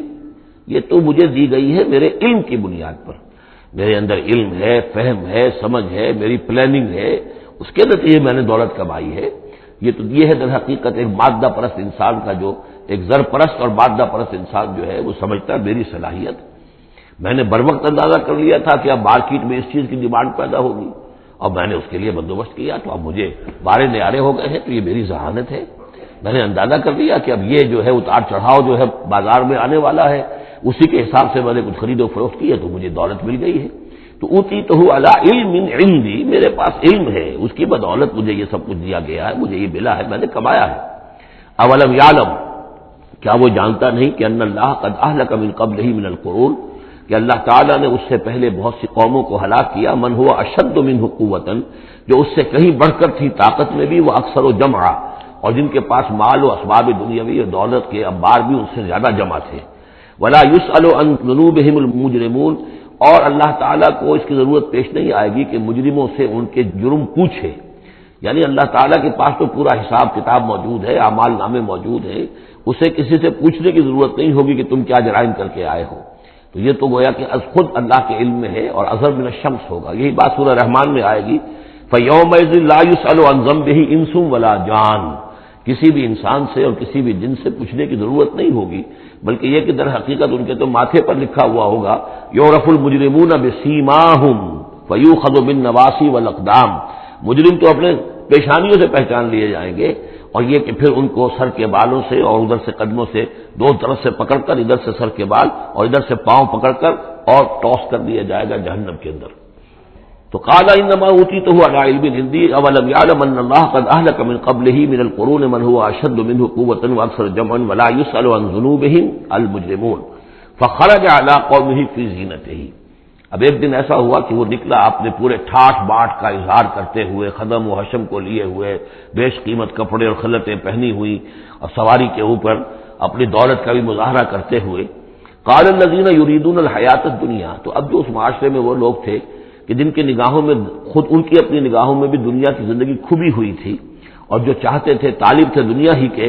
یا لیت لنا مثل اوتی قارون، انہوں نے کہا کاش کہ ہمیں بھی یہ ساری چیزیں ملیں جو قارون کو ملی ہیں، جو کچھ دیا گیا ہے، اسے جو دولت دی گئی ہے، اس کے پاس جو ثروت ہے، اور اس کو جو اللہ تعالیٰ نے اس کے اوپر نعمتوں کی بارش کی ہے، کاش ہم پر بھی ہو۔ انہ لذو حظ عظیم، یہ تو بہت ہی نصیب والا ہے، بہت خوش قسمت انسان ہے یہ قارون، کتنا اس کی جو ہے سمجھیے کہ خوش بخت انسان ہے کہ اس پر اللہ کی اتنی نظر کرم ہے اور اتنی دولت اس نے کمائی ہے۔ ظاہر بات ہے کہ دولت مندوں کی دولت نظر آتی ہے، یہ لوگوں کو پتہ نہیں ہوتا یہ کمایا انہوں نے کس طور سے ہے۔ وقال الذین اوتوا العلم، اور کہا ان لوگوں نے کہ جنہیں علم دیا گیا تھا، جو صاحب علم و فہم تھے، جنہیں معلوم تھا اصل حقیقت، انہوں نے کہا ویلکم، تمہارے لیے خرابی ہے، ثواب اللہ خیر لمن آمن وعمل صالحا، جو شخص ایمان لائے اور نیک عمل کرے اسے جو ثواب اللہ کی طرف سے ملنے والا ہے وہ اس سے کہیں بڑھ کر ہے۔ تم حسرت کے ساتھ اس کی دولت کو دیکھ رہے ہو، اس کے ٹھاٹ باٹ کو دیکھ رہے ہو، اس کی شان و شوکت کو دیکھ رہے ہو اور تمہیں حسرت کا احساس ہو رہا ہے، اگر تم واقعتاً ایمان اور عمل صالح کی شرائط پوری کرو تو جو کچھ اللہ تعالیٰ تمہیں دے گا خود اس دنیا میں بھی، سورہ نور میں ہم پڑھ چکے ہیں، لَيَسْتَخْلِفَنَّهُمْ فِي الْأَرْضِ، حکومت ان کو دے گا، خلافت ان کی قائم کرے گا جو ایمان اور عمل صالح کا حق ادا کر دے۔ پھر آخرت میں جو ثواب ملنا ہے ظاہر بات ہے کہ اس کا تو کوئی تصور بھی تم نہیں کر سکتے۔ وَلَا يُلَقَّاهَا إِلَّا الصَّابِرُونَ، لیکن وہ جو صبر ہے، وہ جو اجر و ثواب ہے آخرت کا، وہ انہی لوگوں کو حاصل ہو سکے گا کہ جو صبر کرنے والے ہوں۔ اس دنیا میں وہ جیسے بھی ہو ضروریات پوری ہو جائیں، بس اس سے زیادہ کی ہوس نہ رکھیں، ایسا نہ ہو کہ کسی کے سامنے ہاتھ پھیلانا پڑے۔ حضور کی حدیث ہے ما قل و کفا خیر مما کثر والہا، کم ہو چیز لیکن کفایت کر جائے، ضرورت پوری ہو گئی، وہ اس سے کہیں بہتر ہے کہ زیادہ ہو، بہتات ہو، دولت بہت ہے اور وہ اللہ سے غافل کر دے، اس لیے کہ جب بہتات ہوگی تو انسان پر غفلت طاری ہو جائے گی۔ جب ایسا ہو کہ آج کے کھانے کا تو ہے، کل کے لیے اللہ پر توکل ہے تو اللہ یاد رہے گا، پھر انسان اللہ کو بھولے گا نہیں۔ تو ما قل و کفا خیر مما کثر والہا ولا يلقاها الا الصابرون فخسفنا به وبداره الارض، تو ہم نے اسے یعنی قارون کو اور اس کے محل کو ہم نے دھسا دیا زمین میں، اللہ تعالیٰ کی طرف سے عذاب خسف کا آیا اس پر۔ فما كان له من فئة ينصرونه، تو اس کے نہ تو کوئی ایسا لاؤ لشکر رہا کہ جو اس کی مدد کرتا من دون اللہ، اللہ کے مقابلے میں، وما كان من المنتصرین، نہ خود وہ اس قابل تھا کہ کوئی انتقام لے سکتا اللہ سے، معاذ اللہ۔ وَأَصْبَحَ الَّذِينَ تَمَنَّوْا مَكَانَهُ، اب وہ لوگ کہ جو تمنا جنہوں نے کی تھی بالامس، جو گزشتہ شام، اب جس رات کو وہ خسف ہوا ہے، اگلے روز جو دھوم مچی کہ وہ تو قارون کا محل جو زمین میں دھس گیا، اس کے سارے خزانے بھی گئے، وہ خود بھی گیا زمین کے اندر، تو اب جو وہاں پر شور ہوا ہوگا تو وہی لوگ جو پچھلی شام کو تو یہ کہہ رہے تھے کاش ہمیں بھی وہی کچھ ملے جو کچھ قارون کو دیا گیا ہے، یہ تو بڑا خوش قسمت انسان ہے۔ وَأَصْبَحَ الَّذِينَ تَمَنَّوْا مَكَانَهُ، جنہوں نے یہ چاہتا کہ وہی مقام و مرتبہ اور وہی چیزیں انہیں بھی مل جائیں، بالامس سے پچھلی دن، یقولون، وہ یہ کہنے لگے، یہ وَيْكَ أَنَّ اللَّهَ يَبْسُطُ الرِّزْقَ لِمَن يَشَاءُ مِنْ عِبَادِهِ وَيَقْدِرُ، کہ بھئی یہ تو اللہ تعالیٰ کی طرف سے ہے کہ وہ جس کے لیے چاہتا ہے رزق شادہ کر دیتا ہے اپنے بندوں میں سے، اور جس کے لیے چاہتا ہے تنگ کر دیتا ہے یا ناپ توڑ کر دینا شروع کر دیتا ہے۔ لولا ان من اللہ علینا، اگر اللہ تعالیٰ نے ہم پر احسان نہ فرمایا ہوتا، لخسف بنا، تو ہم بھی اسی طریقے سے خسف کر دیے گئے ہوتے، یعنی ہم تو کہہ رہے تھے کہ ہم بھی اس جیسے ہو جائیں، ہمیں بھی اس کی سی دولت مل جائے، لیکن اس کی دولت کا جو انجام آج ہماری نگاہوں کے سامنے آیا ہے، لولا ان من اللہ، اگر اللہ تعالیٰ نے ہم پر یہ احسان نہ کیا ہوتا کہ ہمارے پاس وہ دولت نہیں تھی، لخسف بنا، تو ہم کو بھی اسی طریقے سے زمین میں دھسا دیا گیا ہوتا۔ وَكَأَنَّهُ لَا يُفْلِحُ الْكَافِرُونَ، خرابی، لیکن یہ جان لو کہ کافر لوگ فلاح نہیں پائیں گے، بڑی خرابی ہے، بڑی ہلاکت ہے، اور کافر لوگ جو ہے وہ فلاح نہیں پائیں گے۔ تو یہ کردار ہے قارون کا۔ اب اس صورت کے آخری آیات ہیں، اور میں چونکہ اب ابتدا میں جس قدر اہتمام کے ساتھ یہ جوڑوں کا تعلق بیان کر رہا تھا، کیونکہ میں نے محسوس کیا کہ رفتار تیز ہونی چاہیے، اس میں کچھ کمی کر دی ہے۔ اب یہاں بھی نوٹ کر لیجئے گا کہ یہی سورۃ القصص اور اس سے پہلے سورۃ النمل، ان کے درمیان کیا کیا مشابہتیں ہیں، خاص طور پر اس آخری آیات میں۔ فرمایا تلک الدار الآخرۃ نجعلها للذین لا یریدون علوا فی الارض ولا فسادا، یہ جو آخرت کا گھر ہے یہ ہم نے ریزرو کیا ہے ان لوگوں کے لیے کہ جو زمین میں اپنی بڑائی، اپنا اقتدار نہیں چاہتے، اپنی بلندی نہیں چاہتے اور نہ فساد چاہتے، وہ اللہ کے دین کی سربلندی کے لیے محنت کر رہے ہیں۔ اس کے نتیجے میں ہو سکتا ہے کہ اللہ تعالیٰ انہی کو ذمہ داری دے دے حکومت کی، لیکن وہ طالب نہیں ہے حکومت کے، وہ اپنی سربلندی کے طالب نہیں ہے۔ اس سے زمین و آسمان کا فرق ہے کہ ایک ہے کہ آپ کسی نظریے کے لیے کام کر رہے ہیں، اب نظریے میں اگر آپ کی جد و جہد ہے، انقلاب میں آپ کامیاب ہو گئے تو ظاہر بات ہے کہ پھر انقلاب کے بعد ذمہ داری سنبھالنی پڑے گی۔ محمد رسول اللہ صلی اللہ علیہ وسلم ہی کو مدینے کی اس چھوٹی سی شہری ریاست جو وجود میں آئی تھی، آخر اس کی ذمہ داری سنبھالنی پڑی، حالانکہ آپ خدا نہ خواستہ کوئی اقتدار کے طالب یا اقتدار کے بھوکے تو نہیں ہو سکتے تھے، لیکن یہ ہے کہ طلب جو ہے وہ اللہ جانتا ہے دل میں کس کے طلب ہے۔ اگر کوئی ذاتی طور پر اقتدار کا خواہاں ہے، اب چاہتا ہے کہ میرا نام اونچا ہو جائے اور مجھے اختیار مل جائے اور میرا اقتدار ہو، تو وہ شخص اللہ تعالیٰ کے ہاں ڈسکوالیفائی ہو جاتا ہے، یہ پھر اللہ کے گھر کے لیے نہیں ہے۔ اللہ کا گھر جو ہے تلک الدار الآخرہ، یہ تو ہم نے رکھا ہوا ہے خاص طور پر مخصوص کر کے، ریزرو کر کے، للذین لا یریدون علوا فی الارض، جو زمین میں اپنے اقتدار کے خواہاں نہیں ہیں، ولا فسادہ، نہ زمین میں فساد بچانا چاہتے ہیں، والعاقبۃ للمتقین، اور عاقبت یعنی پچھلا گھر جو ہے، عاقبت کی پچھلی زندگی جو ہے یقیناً یہ اہل تقویٰ کے لیے، اس کی بھلائیاں، اس کے محاسن، اس کا عیش اور آرام وہ اللہ تعالیٰ نے اپنے متقی بندوں کے لیے خاص کیا ہے۔ من جاء بالحسنۃ فلہ خیر منہا، یہ آیت میں آئی ہے سورہ نمل کے بھی آخری حصے میں، جو کوئی شخص کوئی نیکی لے کر آئے گا تو اسے بدلہ ملے گا اس سے بہتر۔ ومن جاء بالسیئۃ، اور جو کوئی بدی لے کر آئے گا فلا یجزی الذین عملوا السیئات الا ما كانوا یعملون، تو وہ لوگ کہ جو ان برائیوں کا ارتکاب کر رہے ہیں انہیں بدلہ نہیں دیا جائے گا مگر وہی جو کچھ کہ وہ کر کے لائے۔ مطلب یہ کہ اللہ تعالیٰ کی طرف سے اضافہ نہیں ہوگا، جتنے جرم کیے ہیں اتنی ہی سزا، لیکن اہل ایمان اور اہل صلاح جو ہیں ان کی نیکیوں میں اللہ تعالیٰ 10 گنا دے، 700 گنا دے، اس سے بھی بڑھا دے، یضاعف لمن یشاء، تو یہ اللہ تعالیٰ کی مرضی ہے، جتنا چاہتا ہے دیتا، خیر منہا، بہرحال جو کچھ کر کے لے جاؤ گے اس سے بہتر ملے گا۔ لا یجزی الذین عملوا السیئات الا ما كانوا یعملون، انہیں وہی کچھ ملے گا جو کچھ کہ وہ عمل کر کے لائے تھے۔ ان الذی فرض علیک القرآن لرادک الی معاد،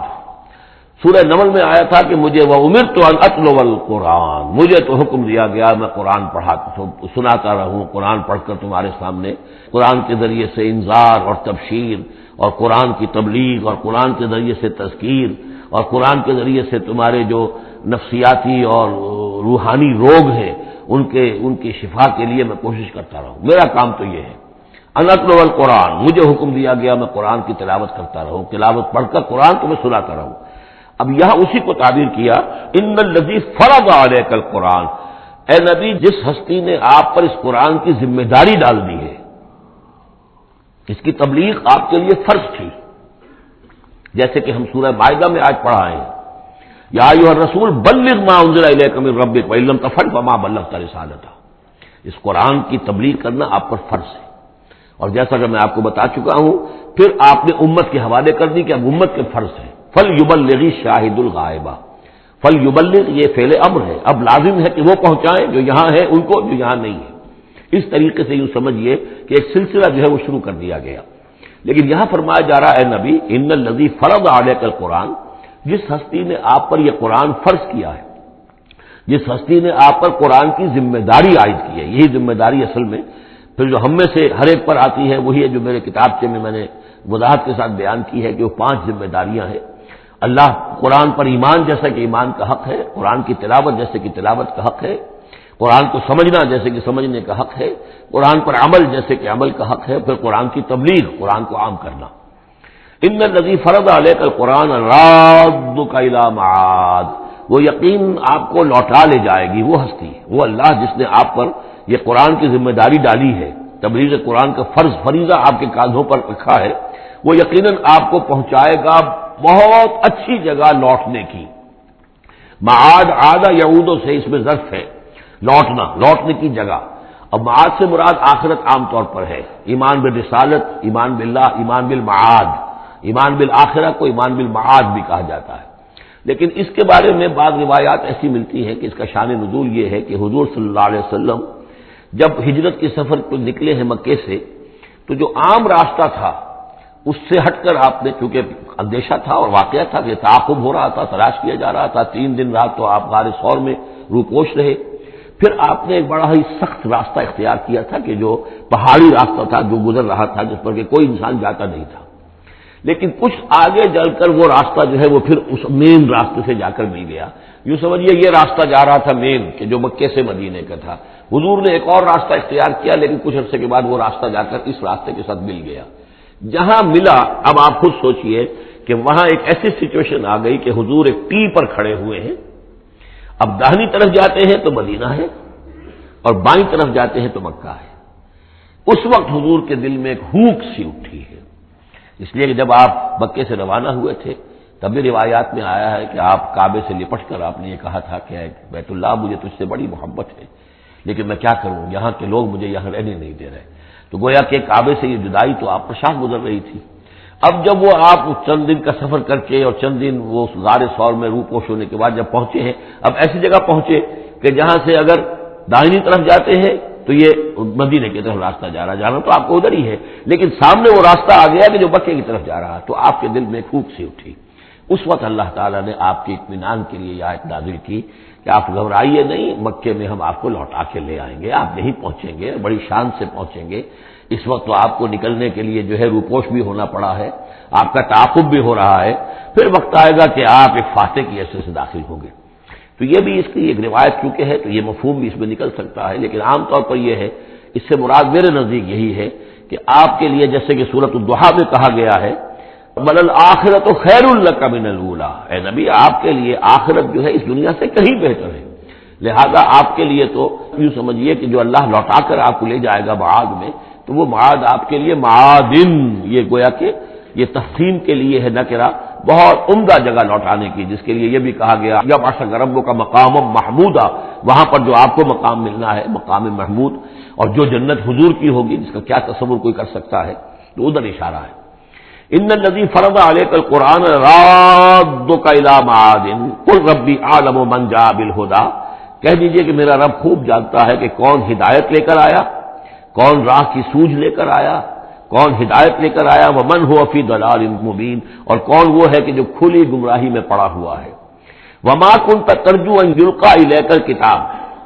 اور اے نبی آپ کو تو کوئی توقع نہیں تھی کہ آپ کو کتاب دی جائے گی، کتاب القا کی جائے گی۔ یہی بات آئی ہے سورہ نمل کے اندر بھی وَإِنَّكَ لَتُلَقَّى الْقُرْآنُ مِن لَّدُنْ حَكِيمٍ حَلِيمٍ، یہ قرآن تو آپ کو دیا گیا ہے، ایسا نہیں ہے کہ آپ متوقع تھے، آپ چاہتے تھے، آپ کو چلہ کشی کر رہے تھے کہ کوئی مجھے بھی کچھ روحانیت حاصل ہو جائے اور کوئی غیب کی معلومات حاصل کر لوں، معاذ اللہ آپ کا تو مزاج ہی وہ نہیں تھا۔ ایک بہت ہی جو سمجھیے شریف انسان اور ایک شریف تاجر، اسی لیے حضور نے فرمایا تاجر الصدوق الامین مع النبیین والصدیقین والشہداء، وہ تاجر تو بالکل سچا ہو، جھوٹ کی آمیزش نہ ہونے دے، اور امین ہو، امانت دار ہو، اس کا رتبہ جو ہے وہ تو انبیاء اور صدیقین اور شہداء کے ساتھ ہے، اس جماعت میں شریک ہوگا وہ۔ تو حضور کی زندگی وہ تھی، لہذا یہاں فرمایا ہے کہ وما كنت ترجو، آپ تو کوئی امیدوار نہیں تھے، نہ آپ کو یہ توقع تھی کہ آپ پر یہ کتاب اتاری جائے گی، الا رحمتا من ربک، یہ تو اللہ کی رحمت ہوئی ہے، اس کی مہربانی ہے کہ آپ کو اس نے چنا ہے، پسند کیا ہے، اور آپ کو اللہ تعالیٰ نے یہ کتاب عطا فرمائی۔ فلا تکونن ظہیرا للکافرین، تو اب آپ کافروں کے پشت پناہ نہ بنے۔ اس میں اشارہ ہو رہا ہے سمجھ، جیسے کہ ہم پڑھ چکے ہیں سورہ نساء کے اندر کہ اے مسلمانوں، گویا کہ یہ بات کہی گئی تھی کہ تم اپنی عصبیت اور قبائلی عصبیت کی وجہ سے، تمہارا ایک شخص ہے منافق ہے، اس نے وہ چوری بھی کی تھی، اب تم اس کی پشت پناہی کر رہے ہو اور سارا کا سارا الزام یہودی پر ڈالنا چاہ رہے ہو، تو یہ عصبیت جاہلیت ہے۔ یہاں ذکر کیا جا رہا ہے فلا تکونن ظہیرا للکافرین۔ اب ظاہر بات ہے کہ حضور جب مکے میں دعوت دے رہے ہیں تو اب رشتے جو ہیں وہ کٹ رہے ہیں، گویا کہ ابو لہب سگا چچا ہے لیکن دشمنی کی انتہا کیے ہوئے ہیں۔ اب آپ اپنے رشتوں کو، ان کافرین کے ساتھ اپنے تعلقات کو کوئی اہمیت نہ دیں، ان کے ساتھ کسی عصبیت کا کوئی اگر اثر کہیں ہو بھی، کہیں اگر کوئی یعنی بہت ہی ادنا سا خفیف سا بھی شائبہ اگر دل میں ہو تو اس کو بھی آپ نکال دیجیے۔ یہی لفظ کہے تھے حضرت موسیٰ علیہ السلام نے جب وہ قبطی مارا گیا تھا ان کے ہاتھوں، جب اللہ تعالیٰ نے توبہ قبول کر لی کہ میں کبھی بھی ابھی کسی کافر کا اور کسی ایسے شخص کا، میں ظالم کا ظہیر نہیں بنوں گا، پشت پناہ نہیں بنوں گا، تو وہی حکم حضور کو دیا جا رہا ہے۔ وَلَا يَصُدَّنَّكَ عَنْ آيَاتِ اللَّهِ بَعْدَ إِذْ أُنزِلَتْ إِلَيْكَ، یہ اسی سورہ مبارکہ میں یہ آیت نمبر 17 تھی یہ۔ وَلَا يَصُدُّنَّكَ عَنْ آيَاتِ اللَّهِ بَعْدَ إِذْ أُنزِلَتْ إِلَيْكَ، اور نہ آپ کو برگشتہ کر سکیں، روک سکیں، آپ کے رخ کو موڑ دیں اللہ کی آیات سے، بعد اذ انزلت الیک، جبکہ وہ آپ پر نازل کر دی گئی، وَدْعُ إِلَىٰ رَبِّكَ، یعنی یہ آپ کے کنبے والے، قبیلے والے، آپ کے یہ قریش جو ہیں جو آپ ہی کے قبیلے کے لوگ ہیں، اگر آپ ان کے ساتھ کوئی اپنا بھائی چارہ رکھیں گے اور کوئی ان کے ساتھ تعلق قلبی جو ہے استوار رکھنے کی کوشش کریں گے، اگر کسی درجے میں بھی یہ قبائلیت جو ہے آپ کے اندر رہی تو یہ روک دیں گے پھر آپ کو، یہ تو پھر اس سے استعمال کریں گے اور اس کی بنا پر جو ہے وہ پریشرائز کرنے میں آپ کو کامیاب ہو جائیں گے کہ وہ آپ کو قرآن مجید کی جو آیات آپ پر نازل ہو رہی ہیں ان سے برگشتہ کر دیں۔ وَلَا يَصُدُّنَّكَ، اور نہ کرنے پائیں آپ کو برگشتہ اللہ کی آیات سے، بعد اذ انزلت الیک، اس کے بعد کہ وہ آپ پر نازل کر دی گئی ہیں، وَدْعُ إِلَىٰ رَبِّكَ، اور اپنے رب کی طرف دعوت دیتے رہیے، وَلَا تَكُونَنَّ مِنَ الْمُشْرِكِينَ، اور دیکھیے شرک سب سے گھناؤنا جرم ہے تو اس کا کوئی شائبہ بھی اپنے قریب بتانے دیجیے۔ وَلَا تَدْعُ مَعَ اللَّهِ إِلَٰهًا آخر، جیسا کہ میں نے بار بار عرض کیا ہے، اس میں خطاب تو ہوتا ہے بظاہر حضور سے واحد کے سیرے میں، لیکن یہ کہ یہ خطاب صرف حضور سے نہیں ہے بلکہ اصلاً اس کے مخاطب مسلمان ہیں حضور کے وساطت سے۔ ولا تدعوا مع اللہ الہ آخر، اور مت کسی کو پکارو اللہ کے ساتھ کسی اور الہ کو، لا الہ الا ہو، اس کے سوا کوئی معبود نہیں ہے، کل شیء ہالک الا وجہہ، ہر شے فنا میں ہے یا فنا ہو جائے گی سوائے اس کا چہرہ۔ اب یہ کہ اللہ کا چہرہ کون سا ہے، اور یہ کہ اگر اللہ کا چہرہ جو ہے صرف اس کے لیے فنا نہیں تو کیا اللہ کے لیے کوئی باقی اعضاء بھی ہیں، ان کے لیے فنا ہے؟ معاذ اللہ ثم معاذ اللہ۔ یہ آیات جیسا کہ میں نے عرض کیا کہ اللہ کی ذات سے متعلق ہوں، عالم برزخ سے متعلق ہوں، عالم غیب اور عالم آخرہ کی، ان کے بارے میں بس جتنا کچھ بتا دیا ہے اس کے اوپر اکتفا کی جائے، اس سے آگے منطق کے حوالے سے اس کا جو ہے لازم اور ملزوم کے ایک ایک قدم بڑھاتے نہ جائیں تو اس میں یہ ہے کہ انسان جو پھر غلط راستے پر پڑ جائے گا۔ العجز عن درک ذات ادراک، حضرت ابوبکر صدیق نے فرمایا تھا اللہ تعالیٰ کی ذات تو وہ ہے کہ جب انسان یہ سمجھ لے کہ میں اس کی ذات کو نہیں سمجھ سکتا، بس یہی ادراک ہے، یہی معرفت ہے کہ اللہ کا کی ذات جو ہے وراء الورا ثم وراء الورا ثم وراء الورا۔ یہ الفاظ شیخ احمد سرہندی جن کو ہم مجدد الفسانی رحمۃ اللہ علیہ کے نام سے جانتے ہیں، وہ اپنے خطوط میں مکاتیب میں انہوں نے بار بار یہ الفاظ کہے، ذات باری تعالیٰ وراء الورا ثم وراء الورا ثم وراء الورا، اس کا کوئی تصور کسی انسان کے لیے ممکن نہیں ہے۔ لیکن یہ کہ ہر شے ہلاک ہو جانے والی ہے سوائے اللہ کے چہرے کے، ظاہر بات ہے کہ ہر شے کے لیے فنا ہے، اور یہاں پہ اکثر لوگوں نے پھر اس منہ سے مراد لیا پوری ہستی، جیسے کہ ہم بھی کسی کے منہ دیکھو تو یہ کام کر رہا ہے تو گویا کہ کسی کے لیے، کسی کے رضا جوئی کے لیے کر رہا ہے، تو اس اعتبار سے گویا کہ ذات باری تعالیٰ تو ہے کہ جو ہمیشہ قائم رہنے والی ہے، اور یہاں اس کے چہرے سے مراد اس کی پوری ذات ہے۔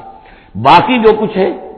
اب جو ہمارے ہاں صوفیاء ہیں جو وحدت وجود کے قائل ہیں وہ تو اب بھی سمجھتے ہیں کہ باقی جو کچھ ہے وہ ہے ہی نہیں،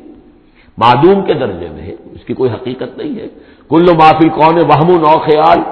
او وقوف فی المرایا او ظلال، جو بھی کچھ اس کائنات کے اندر ہے اللہ کی ذات کے سوا یا تو وہ وہم ہے، کل ما فی الکون وہم او خیال او وقوف فی المرایا، یا جیسے کہ شیشوں میں عکس نظر آتے ہیں، آئینہ قد آدم ہے، آپ اس کے سامنے کھڑے ہیں تو آپ پیچھے بھی نظر آ رہے ہیں، اس کے ہے تو نہیں آپ وہاں، جو جیسے کہ شیشے میں عکس ہوتا ہے تو اس کا وجود کوئی نہیں، اسی طریقے سے یہ کائنات جو ہے اپنی اصل کے اعتبار سے معدوم کے درجے میں ہے۔ اور پھر یہ کہ یہ بھی ہمارا عقیدہ ہے کہ ہر شے فنا ہو جائے گی۔ لہ الحکم، اسی کے لیے ہے اختیار، بادشاہی، حکومت، وَإِلَيْهِ تُرْجَعُونَ، اور اسی کی طرف تم لوٹا دیے جاؤ گے۔ یہاں یہ چار صورتیں جو تھی اس گروپ کی، وہ میں نے عرض کیا تھا کہ چار ایک مزاج کی ہیں، اور اب جو چار ہیں وہ ایک مزاج کی ہیں، اور یہ چاروں اب شروع جو ہو رہی ہیں وہ الف لام میم سے ہو رہی ہیں۔ ان میں سب سے پہلی سورۃ العنکبوت۔ بارک اللہ لی و لکم فی القرآن العظیم ونفعنی وإیاکم بالآیات والذکر الحکیم۔